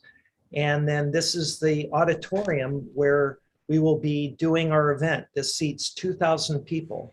So that people will have their avatars, and you can customize your avatar and come in here and watch these amazing presenters that we have. So anyway. Mark, it looks fantastic. Looks absolutely fantastic. And I know that I'm going to be spending a lot of time there. We're going to be promoting it. But hey, everybody, definitely go in now. Go to makingcontact.com. And again, I'll go to the website, go to makingcontact.com. That's easy to remember. And put in the special coupon code of SNA Save 100. SNA Save 100. Do we have to worry about lowercase or uppercase at all there? No, it doesn't really matter. Just type in SNA Save 100. That'll take $100 off. And then there's also an extra VIP option, extra VIP day. And if you get that as an option, you get a free copy of Alan Steinfeld's book, Making Contact. Fantastic. And we still have 200 people in the Zoom room, which I love. And there's a lot of questions. So I'm going to get back to our questions, but one quick one for you, Mark. Somebody asked about animals, if they have souls, if they reincarnate, their relationship to the earth. And one of our members in the chat box said, you got to ask Mark Sims that, because Tejbar gave him some interesting information. So can you give us briefly, Tejbar, or your perspective about animals and souls and such? Yeah, so for those of you that may not be aware of my story, back in 2012, I had a face-to-face contact with an extraterrestrial named Tejbar, who I had the incredible experience of spending 13 continuous days, completely conscious. I was not taking drugs. I was not high. I was not delirious. I was not mentally ill. I had 13 continuous days with this being who allowed me to ask anything that I wanted. And what I learned over this 13-day period blew my mind. And the other thing that's very important for everyone to know is that I was an atheist at the time. I had been an atheist my entire adult life. I'd been a very successful businessman and entrepreneur up to this point in my life. And this contact experience introduced me to the concept that we are much more than our physical body, that consciousness survives physical death, to be reincarnated, to be brought back into another lifetime to continue our spiritual development.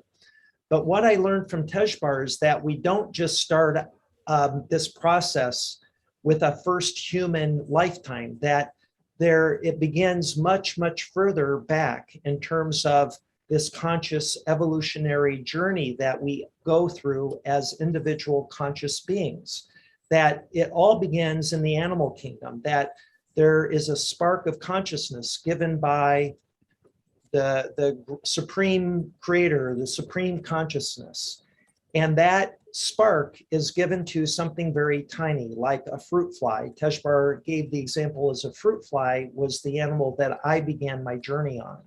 And that fruit fly lived a life, and then it died, and its little soul, which he called the, very young astral body, was reincarnated in another insect, and it went through its life's journey, and then through thousands upon thousands of lifetimes as insects, it eventually went on to the second major stage of this process, and that is the stage of the amphibians, reptiles, and fish kingdom.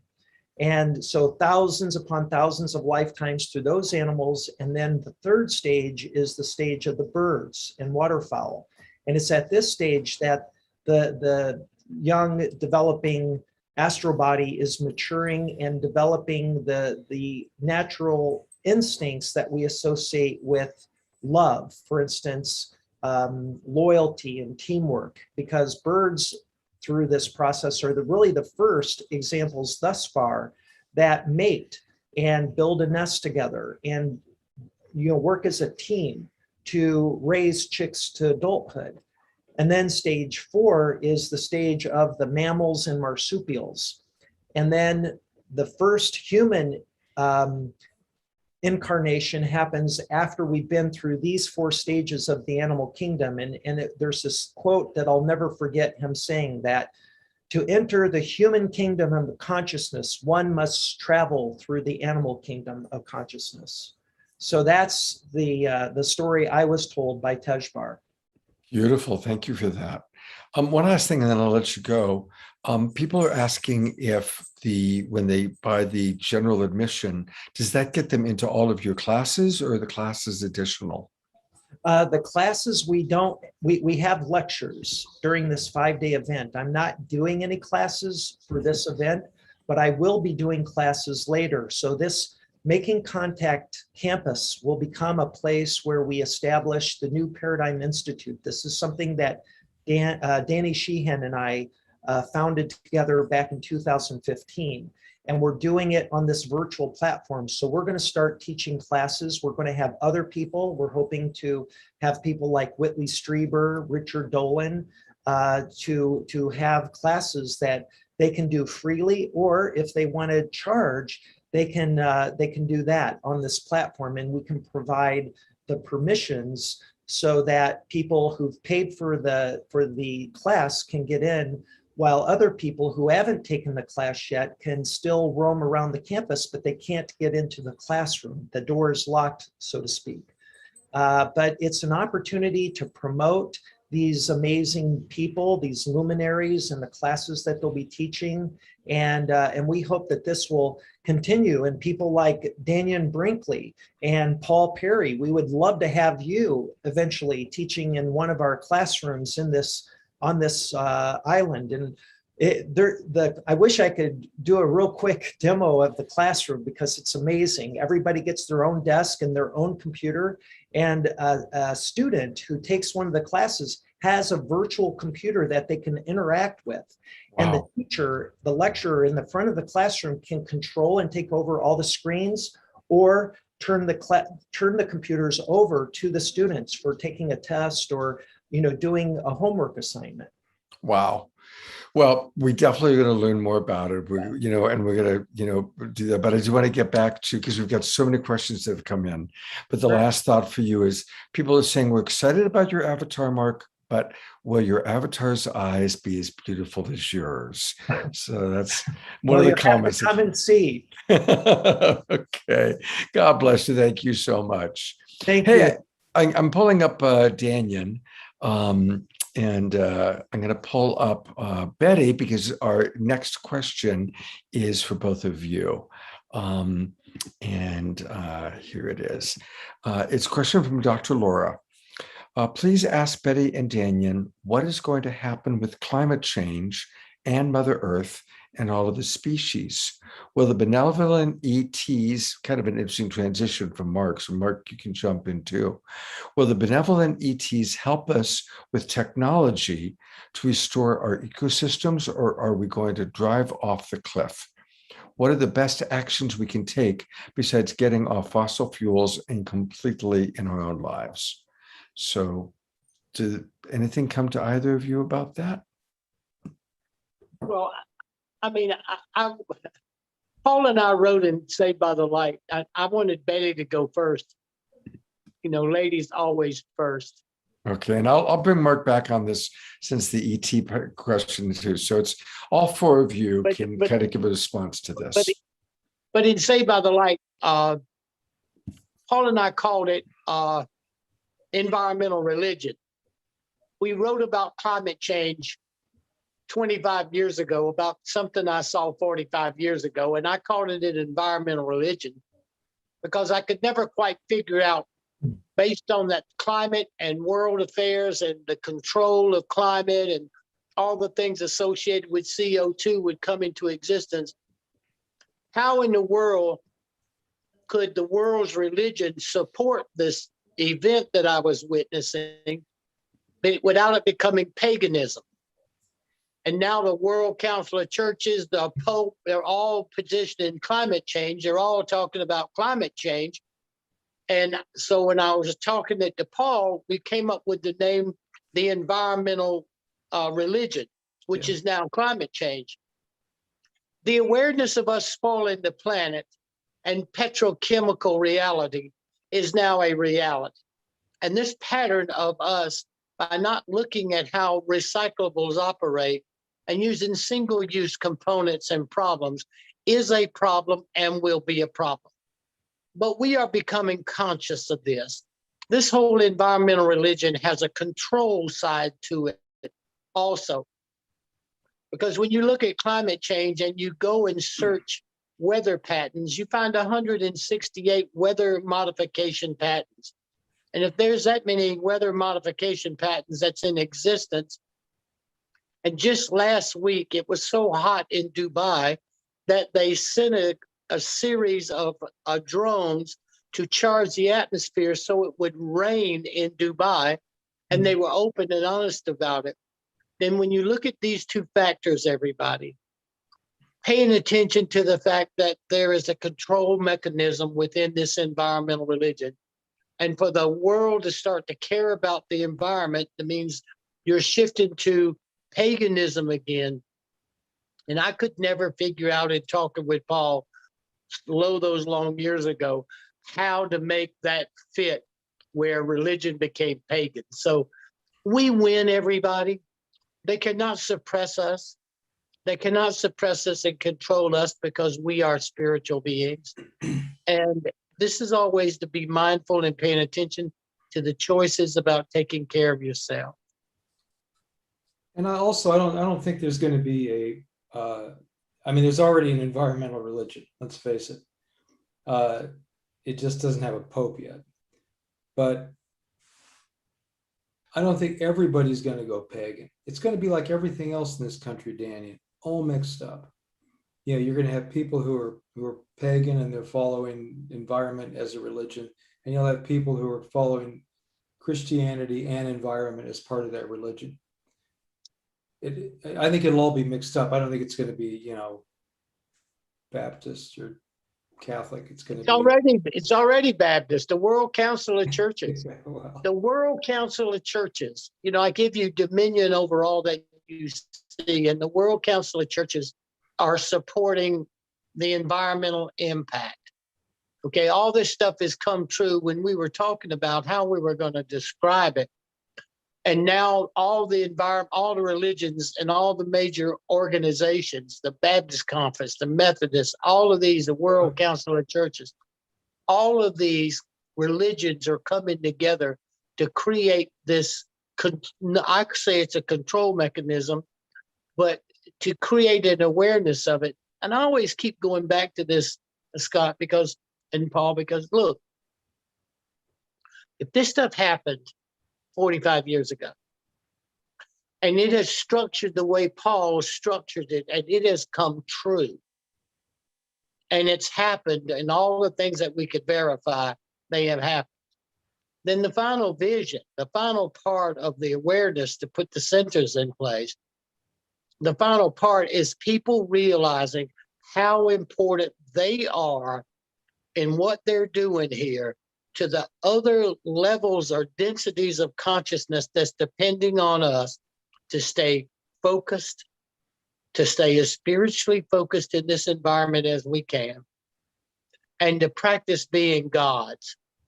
And I always say that because if you write down on a piece of paper everything that you hope and pray that God is loving, caring, compassionate, all-knowing, all-understanding, and never will you be helpless, never will you be alone. And then you look at that piece of paper and see how many times per day you get a chance to be one of those things that you wrote down, or all of them. So that would make the purpose and the meaning of life is to practice being a God. And something is trying to collectively stop us from being able to do that. And that was a part of this overall stuff that I drove Paul crazy over, trying to find words to put it in, which he successfully did. So always remember, everybody, we will win. We will not be denied the recognition of our spiritual identity and the power of our love, our beliefs, and our choices. That is absolutely true. And, you know, I didn't have the little boxes that you had, Dannion, but I was shown the various things that would come upon this earth and the destruction if we were not careful. And of course, it includes what is happening today, which is, of course, the virus, the COVID. I saw the floods, the fires.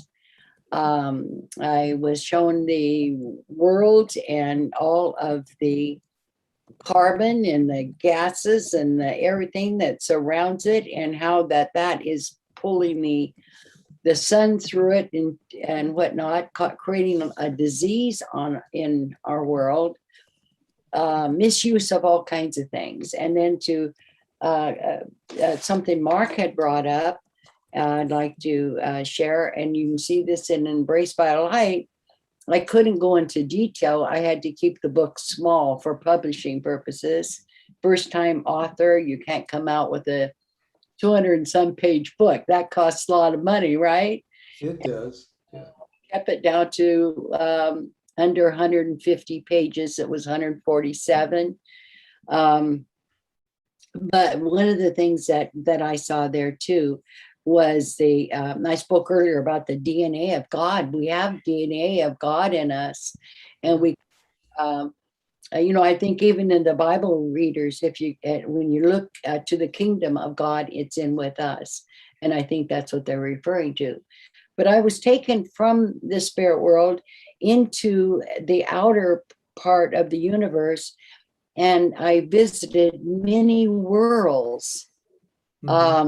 what was exciting for to me, and I don't understand the purpose of this, and I don't like to speculate. I'm one of these type of people. I'm sort of a purist. I mean, it's got to be fully understood by me or whatever before I even go there. But when I arrived there, now I'm seeing from and I don't know why I call them warring angels, but that's what I was told they were. And but they took me there. But when I arrived there, they were expecting me. And that to me brought a lot of feeling of responsibility for some reason. Like, okay, if they expected me, I must have pre-existed with them, or because they wanted me to give them details about the earth because they visit here often. Not as often as they had hoped that they could or would, but I do know that they visit here. But and I don't know what details I could give them at the age of 31, not really, and being raised in the boarding schools, et cetera, et cetera. Believe me, my knowledge of this earth was next to zero. But the spirit me apparently had collected some knowledge or whatever that I could share with them, and I did. And Can I throw something in here? Because I'm going to have to take off, but I wanted to ask. I haven't talked to you in 30 years, so it's great to have this opportunity. This is what I'm getting at. You know, when you read case studies of people who have had near-death experiences, there's a good number of them. I don't know what the percentage is, but I could probably find that out, of people who say that they see aliens. You've run into that, I'm assuming. oh yes, Yeah, and Dannion, I would guess has. they're So, natural when you're in spirit, like I was. well, the question is this. The question is, if they're aliens, do we all go to the same heaven? What I learned about that, Paul, is that, and we were talking about the, and another thing that Mark was talking about, and that was, starting off as some bug or something like that. And I thought, okay, how will that bring something inside me? Well, I was told that before Earth was created, that we were all in on the creation of everything that we needed here. Everything, and that included the plants and the bugs and the animals. And I saw it. And I thought, wow. Now I'm drawn to dragonflies. So maybe I was a dragonfly. I don't know. Yeah. But I'm just, they are attracted to me. And so I thought, yes, if I could create any whatever, it would probably be a dragonfly. And but the whole idea was bigger than I can even express it. As all of you know, you just get this chunk of information, but you know it to its purity. That's the part that bugs me as a mortal being. While I was there, I understood everything. Well, everything. And you get back and you have your trying to express it, trying to put pieces together. It's an impossibility. Right. And so people, look, I say I went to the spirit world, I went to heaven. If all of that is 100% true, which I believe it is, then I was just in the vestibule. Yeah. Because so much more there that your human brain just cannot pull it all in and remember it, much less express it. Well, after all these years, Betty, are you still processing your NDE? They told me that I wouldn't be able to bring it all back. Yeah. But, as time went on, that I would process it and even receive more. Since I knew I had to come back. I remember telling God, I apologizing to him for my ignorance in wanting to come back or not wanting to come back, because I was adamant about not coming back. I said, I'm not going back and nobody here is going to make me in my human way. Well, they sent me back, but they said that I would know more It was after I got back when I kept thinking, okay, why did I come back? And then it was, about 19 years later, I was told, literally told, I had to write the book. And night after night, I would just like the Matrix with those letters coming down like this, mine crossed like this. And that was Embraced by Light being pre-written for me to write. So, and there's so much more. And I know Dannion knows it. We've had our talks. I know Paul, you know it. I mean, my goodness, there's so much more, but I feel desperate to get as much of this knowledge out as possible. And this is why at my website, I say, we need to eliminate fear. Yeah. Fear eliminates knowledge. Right. You just get trapped here. And we have done that. I mean, what's it been? Embraced by Light's what, almost 30 years old or something? I don't know. I didn't know all that out, but there's so much more. But we had to, Dannion and I, the leading two that I know of, out there getting bombed, so to speak. But it's important to know, and to know in today's world, we need to know this. And as Dannion said, the world can be healed if we all join together in one mind. A lady mentioned earlier that she does her prayers at 11:11. I've been doing that for years because that number was given to me. And so I have a whole mass of people that I've asked to pray at 11:11 twice a day, 11:11 in the morning, if you're up, 11:11 at night. And we're doing that. We're praying for the world. And the people on the other side that I visited, you might call them the aliens, they said it's desperate for us to get this right. But here's the thing too, they will come and help. Yeah. So I don't know how that fits in. Well, it fits in. Yeah, that's where Mark Sims. I want to come in for a moment and get to some of the questions. And okay, I'm gonna have to take off, Scott. Paul, thank you so much. Thank you for having me. Eddie, it's great to see you again. Dannion, it's always a pleasure. Sean, same, Paul. Hope to meet thank you again. so much, Paul. Mark, see you on campus. Hey, okay, looking forward to it, Paul. All right. See you guys. Thanks a lot. So, there's a wonderful, somebody had asked about, are all these things in the same heaven? Well, think how big our planet is, how many different cultures, religions, and countries there are just on this little planet. And then begin, if we can, with our little pea brains, to begin to try and comprehend how enormous the universe is, right? But remember, Jesus said, in my Father's house, there are many mansions. In my Father's house, there are many mansions. And I think that was his way of trying to explain that there is so much more to, call it heaven, call it the astral plane, call it the multidimensional reality. And then when you start getting into parallel universes and parallel realities, which are more and more becoming scientifically proven, we're going to do a whole show on parallel reality in quantum physics. Timelines. It's extraordinary. It operates in timelines. Right. Remember, in Genesis, it says there are 7 heavens. That's what it says in Genesis. But when Jesus was saying, in my Father's house, there are many mansions, that was relating to telling people there was a place of safety.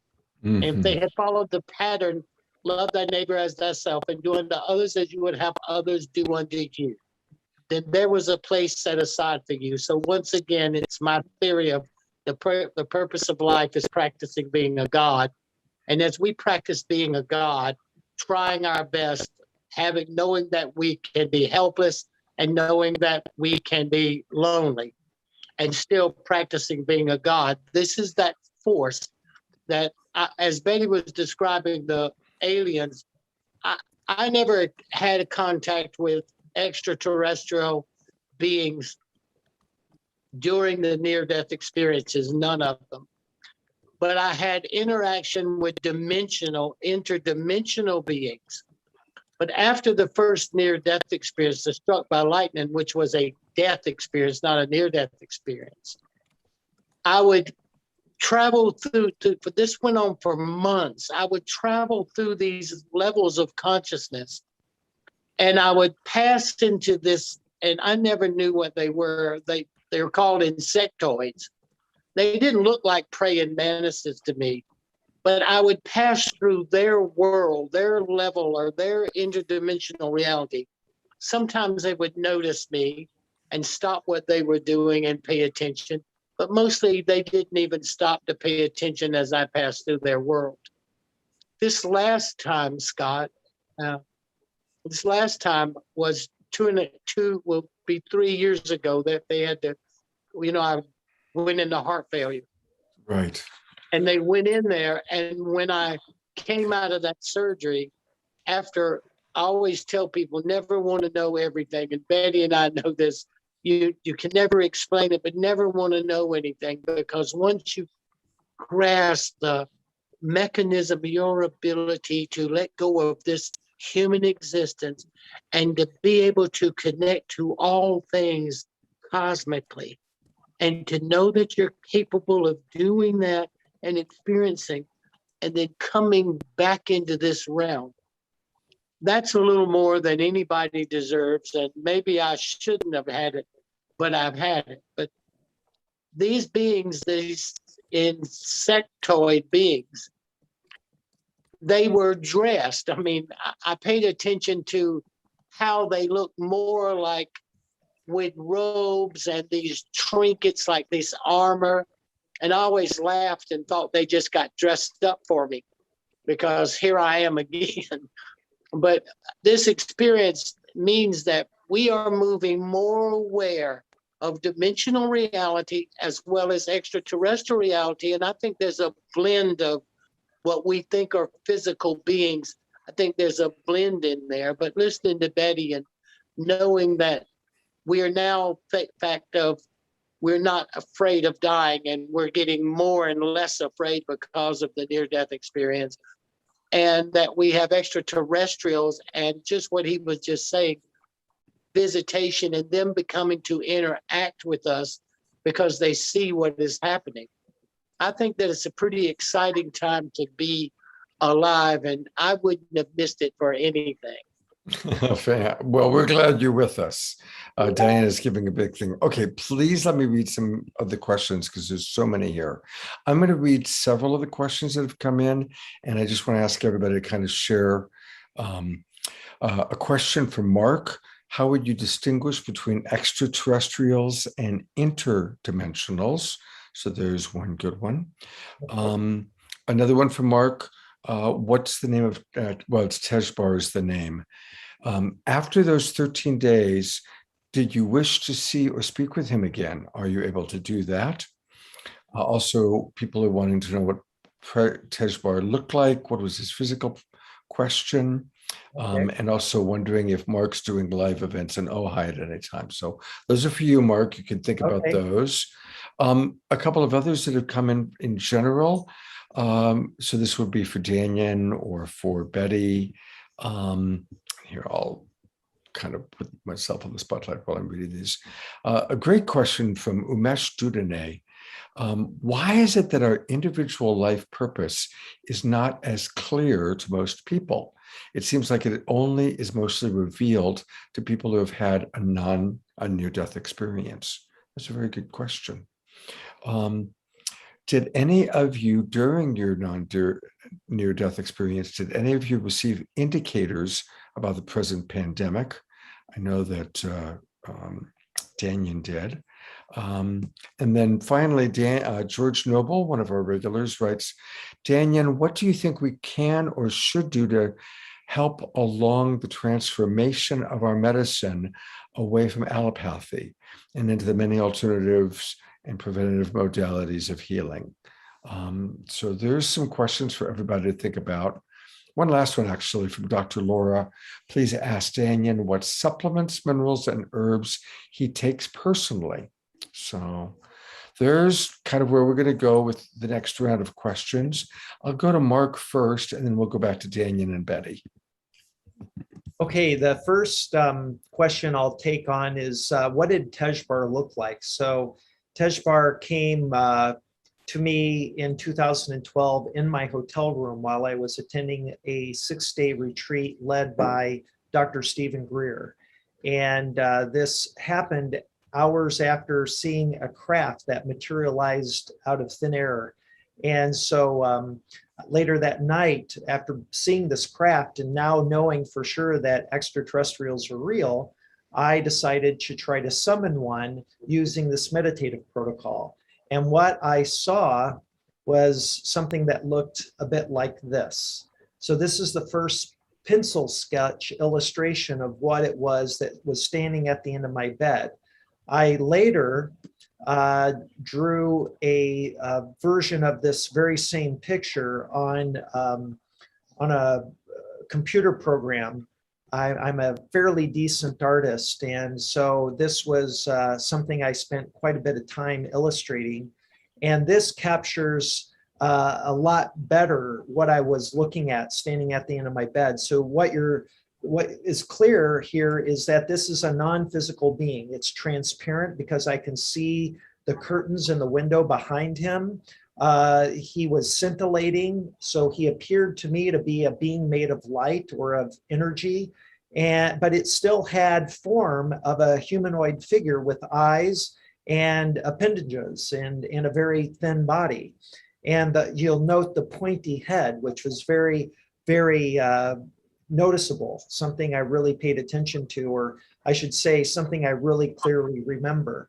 And then this is a more, after working, I'm writing a book about this experience that will be coming out in later this year. And this is an illustration that a professional artist did after spending time in going into quite a bit of detail of what it was I saw. So this is Tejbar, and this is the spelling of his name. And this is the current mock-up of the cover of my book, Tejbar, Making Contact with a Celestial Being. So when I saw Tejbar, he, you know, my level of consciousness at that time was that ETs were advanced, intellectually and technologically advanced beings from other star systems that somehow were able to traverse great distances in space to visit Earth. And that was my worldview of extraterrestrials once I saw the ship. When I saw this being standing at the end of my bed, what my first reaction was this was a holographic projection of a physical being, maybe from the ship outside my hotel room, or maybe it was a energy being, that maybe there are non-physical beings that exist, because Dr. Greer had talked about this during this event. And so I was being exposed to that idea, and that occurred to me as it was standing there at the end of my bed. But when after greeting it, it then began to approach me slowly and then touched me and began diving into my body or inserting its body inside of mine.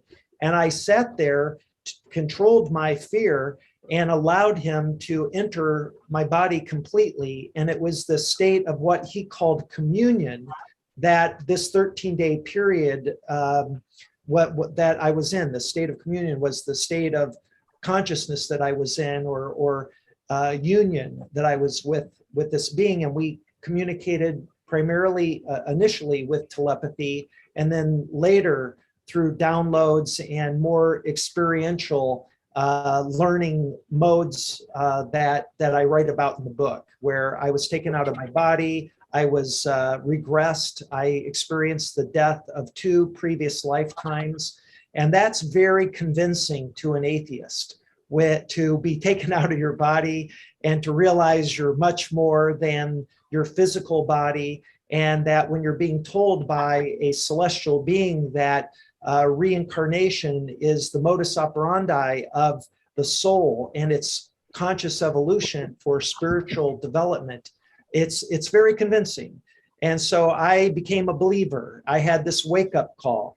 And one of the other questions somebody had for, I believe, Dannion was, Why is it that, it seemingly only NDE experiencers have these wake-up calls? Well, my experience was not an NDE, but I certainly had a wake-up call. And as a result, I believed in the afterlife. And I believed that we are actually spiritual beings having a physical experience, not physical beings having a spiritual experience. Absolutely. By the way, just from the chat box, if any of you have missed out, whoever's talking, you'll have a chance in a second. But Jesus Christ has joined us. He's in the chat box. And Jesus Christ does have some beautiful things to say. He says, we are here to help others to find their way to the knowing of who we are and why we are here. He also, or she, depending on, because I'm sure Jesus is probably multi-gender. God is in all of us, and I am that I am, and that we're here to learn to love. So thank you, Jesus, for joining us. Just wanted to let people know that, not only do we have Dannion and Mark Sims and Sean and Betty Eadie, but Jesus joined us as well. Somebody was asking you a question, I think, Mark. I heard a voice coming. Oh, yeah, Dannion was asking me something. What were you saying, Dannion? No, I was laughing in the fact that we are not even physical. I mean, when you start describing an energetic being and you start to look identifying as a physical being, you always end up becoming empty space. An atom is 99.999% empty space. A molecule is 99.00006 empty space, and a cell is 99.9999999 empty space. So when people start saying they're spiritual beings having a physical life, that's not even true either. We are all those energetic beings, just like the one that was at the end of your bed. We just happen to focus the necessity of appearing to be frightenable, that you can harm you, that you have to focus on gratification and preservation as the two basic psychological concepts in this plane of existence while you're practicing being a God. To be able to be helpless and afraid and to appear to be separate are criteria to come into this plane of existence. We don't all have to be dead to know what we're supposed to do. We just all have to keep doing what we're doing for the right reasons and keeping our heart open. I always have to have heart surgery because I have a personality flaw, so there's always I have heart damage because I don't keep my heart open, but I'm trying and I'm working really hard at it. But we are not even physically here. So this is the place that people have to really get a good grip on it, because that way you can be frightened. You cannot endanger a spiritual being. But if you appear to be physical and you're subject to gratification or preservation, you can be frightened, controlled, and manipulated. No near-death experienced person can be frightened, controlled, or manipulated. What are they going to do? Kill us? Well, big deal. Yeah, and one thing I want to say is, because everybody has a different perspective, and it's all of it's real, and none of it's real. We are a dream within a dream within a dream and within a dream, and so just like when we go to a movie. I don't know about you, but I refuse to go to a movie when I'm getting into it and I'm really excited and I don't want somebody saying, Scott, it's just a movie. It's just a movie. Fuck no, I want to totally get wrapped up in the movie, right? So that's part of it too. Of course, on the highest, deepest level, there's just one infinite existence, right? But it is fun whether we start it, hey, if we started as insects and it's taken this long to evolve, I want to enjoy the illusion of this body. I want to enjoy that peach. I want to enjoy, the beauty of the sunset. I want to enjoy the beauty of Mark's eyes and Dannion's voice and all of our friends. And I kind of like getting lost in the illusion for a while. Okay, but add this to it. For all of that, what comes is responsibility. Add responsibility to it, Scott. Everything that you said, which is probably how they trick us into coming here. You know, you got to bait us with a hug and a kiss and to be able to feel someone and not move through that energetic sphere, to be able to attach and hold them and appear to be separate when we're not really separate. Right. You also have to look at being responsible. Where is our responsibility for the beauty of a sunset? Our responsibility from a hug from a grandchild or from a child, or our ability to help that beautiful young lady tonight, where we came together to trying to get home. I can hear in her voice, and my heart goes out to her, that she's trying to get home and trying to arrange the life that she left to go back to prepare for her journey home. And so I hope that everybody reaches out to help her so that that journey home can be designed and arranged, but also add responsibility. We have to be responsible for being here and practicing being God. Yeah. And I love Beautiful. I love every single person that's been on this show, that's been a part of this show. And Betty, it is so great to see and feel you again. So I look forward to crossing your path. Beautiful. Well, Dannion, you're always in my thoughts. Thank you.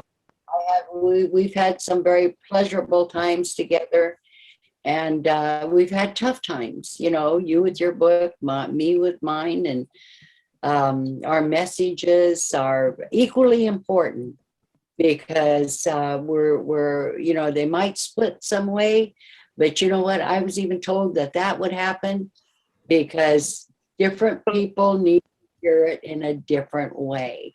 But we've always been supportive of each other, though, Betty. When we were being attacked relentlessly, we were always just being supportive of each other.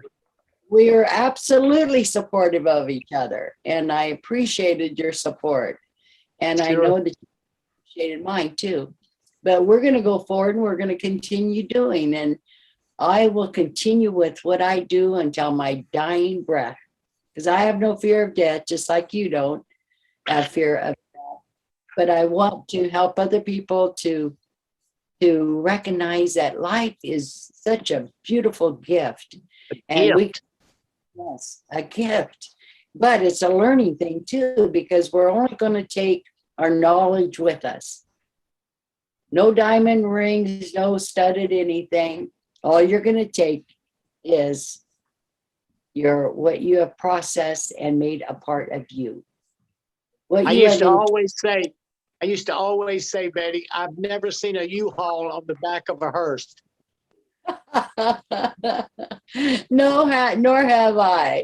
But we know what you take with you, and that's what I'm trying to do. And just and it's all about other people. It's never about yourself anyway. Yeah, it's what we talk about has nothing to do with us. No, I have what death and all the things that frighten people has nothing to do with me. And I'm lucky enough to know what I'm supposed to be doing, and I'm doing my best. And I look at Scott and Deborah and Diana and how hard they work to create a place for this little family to come together on a Saturday evening and to share music and joy and happiness. And I have enjoyed this. Oh, thank you. It's been wonderful having you both with us. So I'm gonna go to gallery view for a moment so we can just kind of see the people that are still with us. Actually, a lot of people have been watching, but they just have their cameras off. I want to say a big thank you to Sean and to Betty and to Dannion, to Mark Sims, and Neale Donald Walsch, Paul Perry. Amazing people, huh? Hey, you know, I also want to, for a moment, just remind everybody, I brought it up earlier in the show. Tomorrow morning, I'm going to be doing something very special. Richard Chisholm is a longtime friend who has a very serious terminal disease, and the pain's gotten so great. He's in hospice, but he's ready to go. So on August 16th, Richard is going to do a legal euthanasia. He's already got the cocktail. The doctor's going to be with him. And so tomorrow morning is going to be Richard's goodbye party. And I'm hosting it. It's going to be my Sacred Sunday show. And so if any of you know Richard, please definitely join us. People who know Richard will have a chance to come on camera and say goodbye and give a memory or a celebration of his life. Everyone is welcome to come into the Zoom room or to watch, because this is, again, a direction we're going into in our life. This is the third online memorial, a living memorial that I've done in my life recently. And we want to send me that link, Scott. Okay. This is Dannion. Send me that link. Okay, I will. It would be great to have you join us, Dannion. That would be great, because, boy, if you could do your magic with Richard and help him kind of see where he's coming or where he's heading, that would be beautiful. That'd be very, very beautiful. Send me the link. I'll do it. All right, thank you. Thank you. That's great news. Does anybody have, I know that there's some questions we didn't get to, but we're wrapping up. Does anybody have anything else they want to add or answer? Going once, going twice. Okay. Good night, everybody. And I love every single one of you. Yes, you guys take care. And thank you, Scott, so very much. This has been awesome. I was lured into this because of Dannion. I wanted to see him again.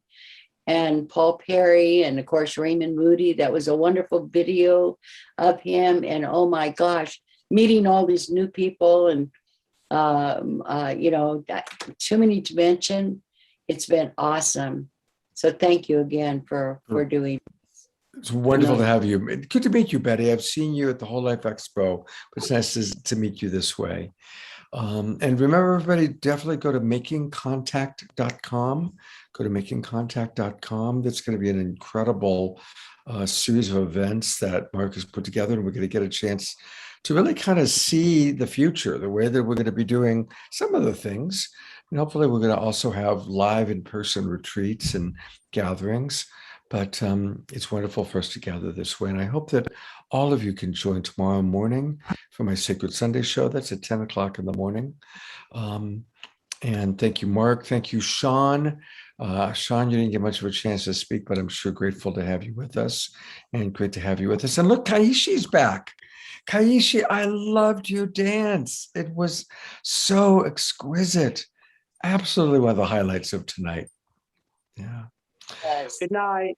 All right. Good night, everybody. Have a beautiful weekend. We'll see you soon.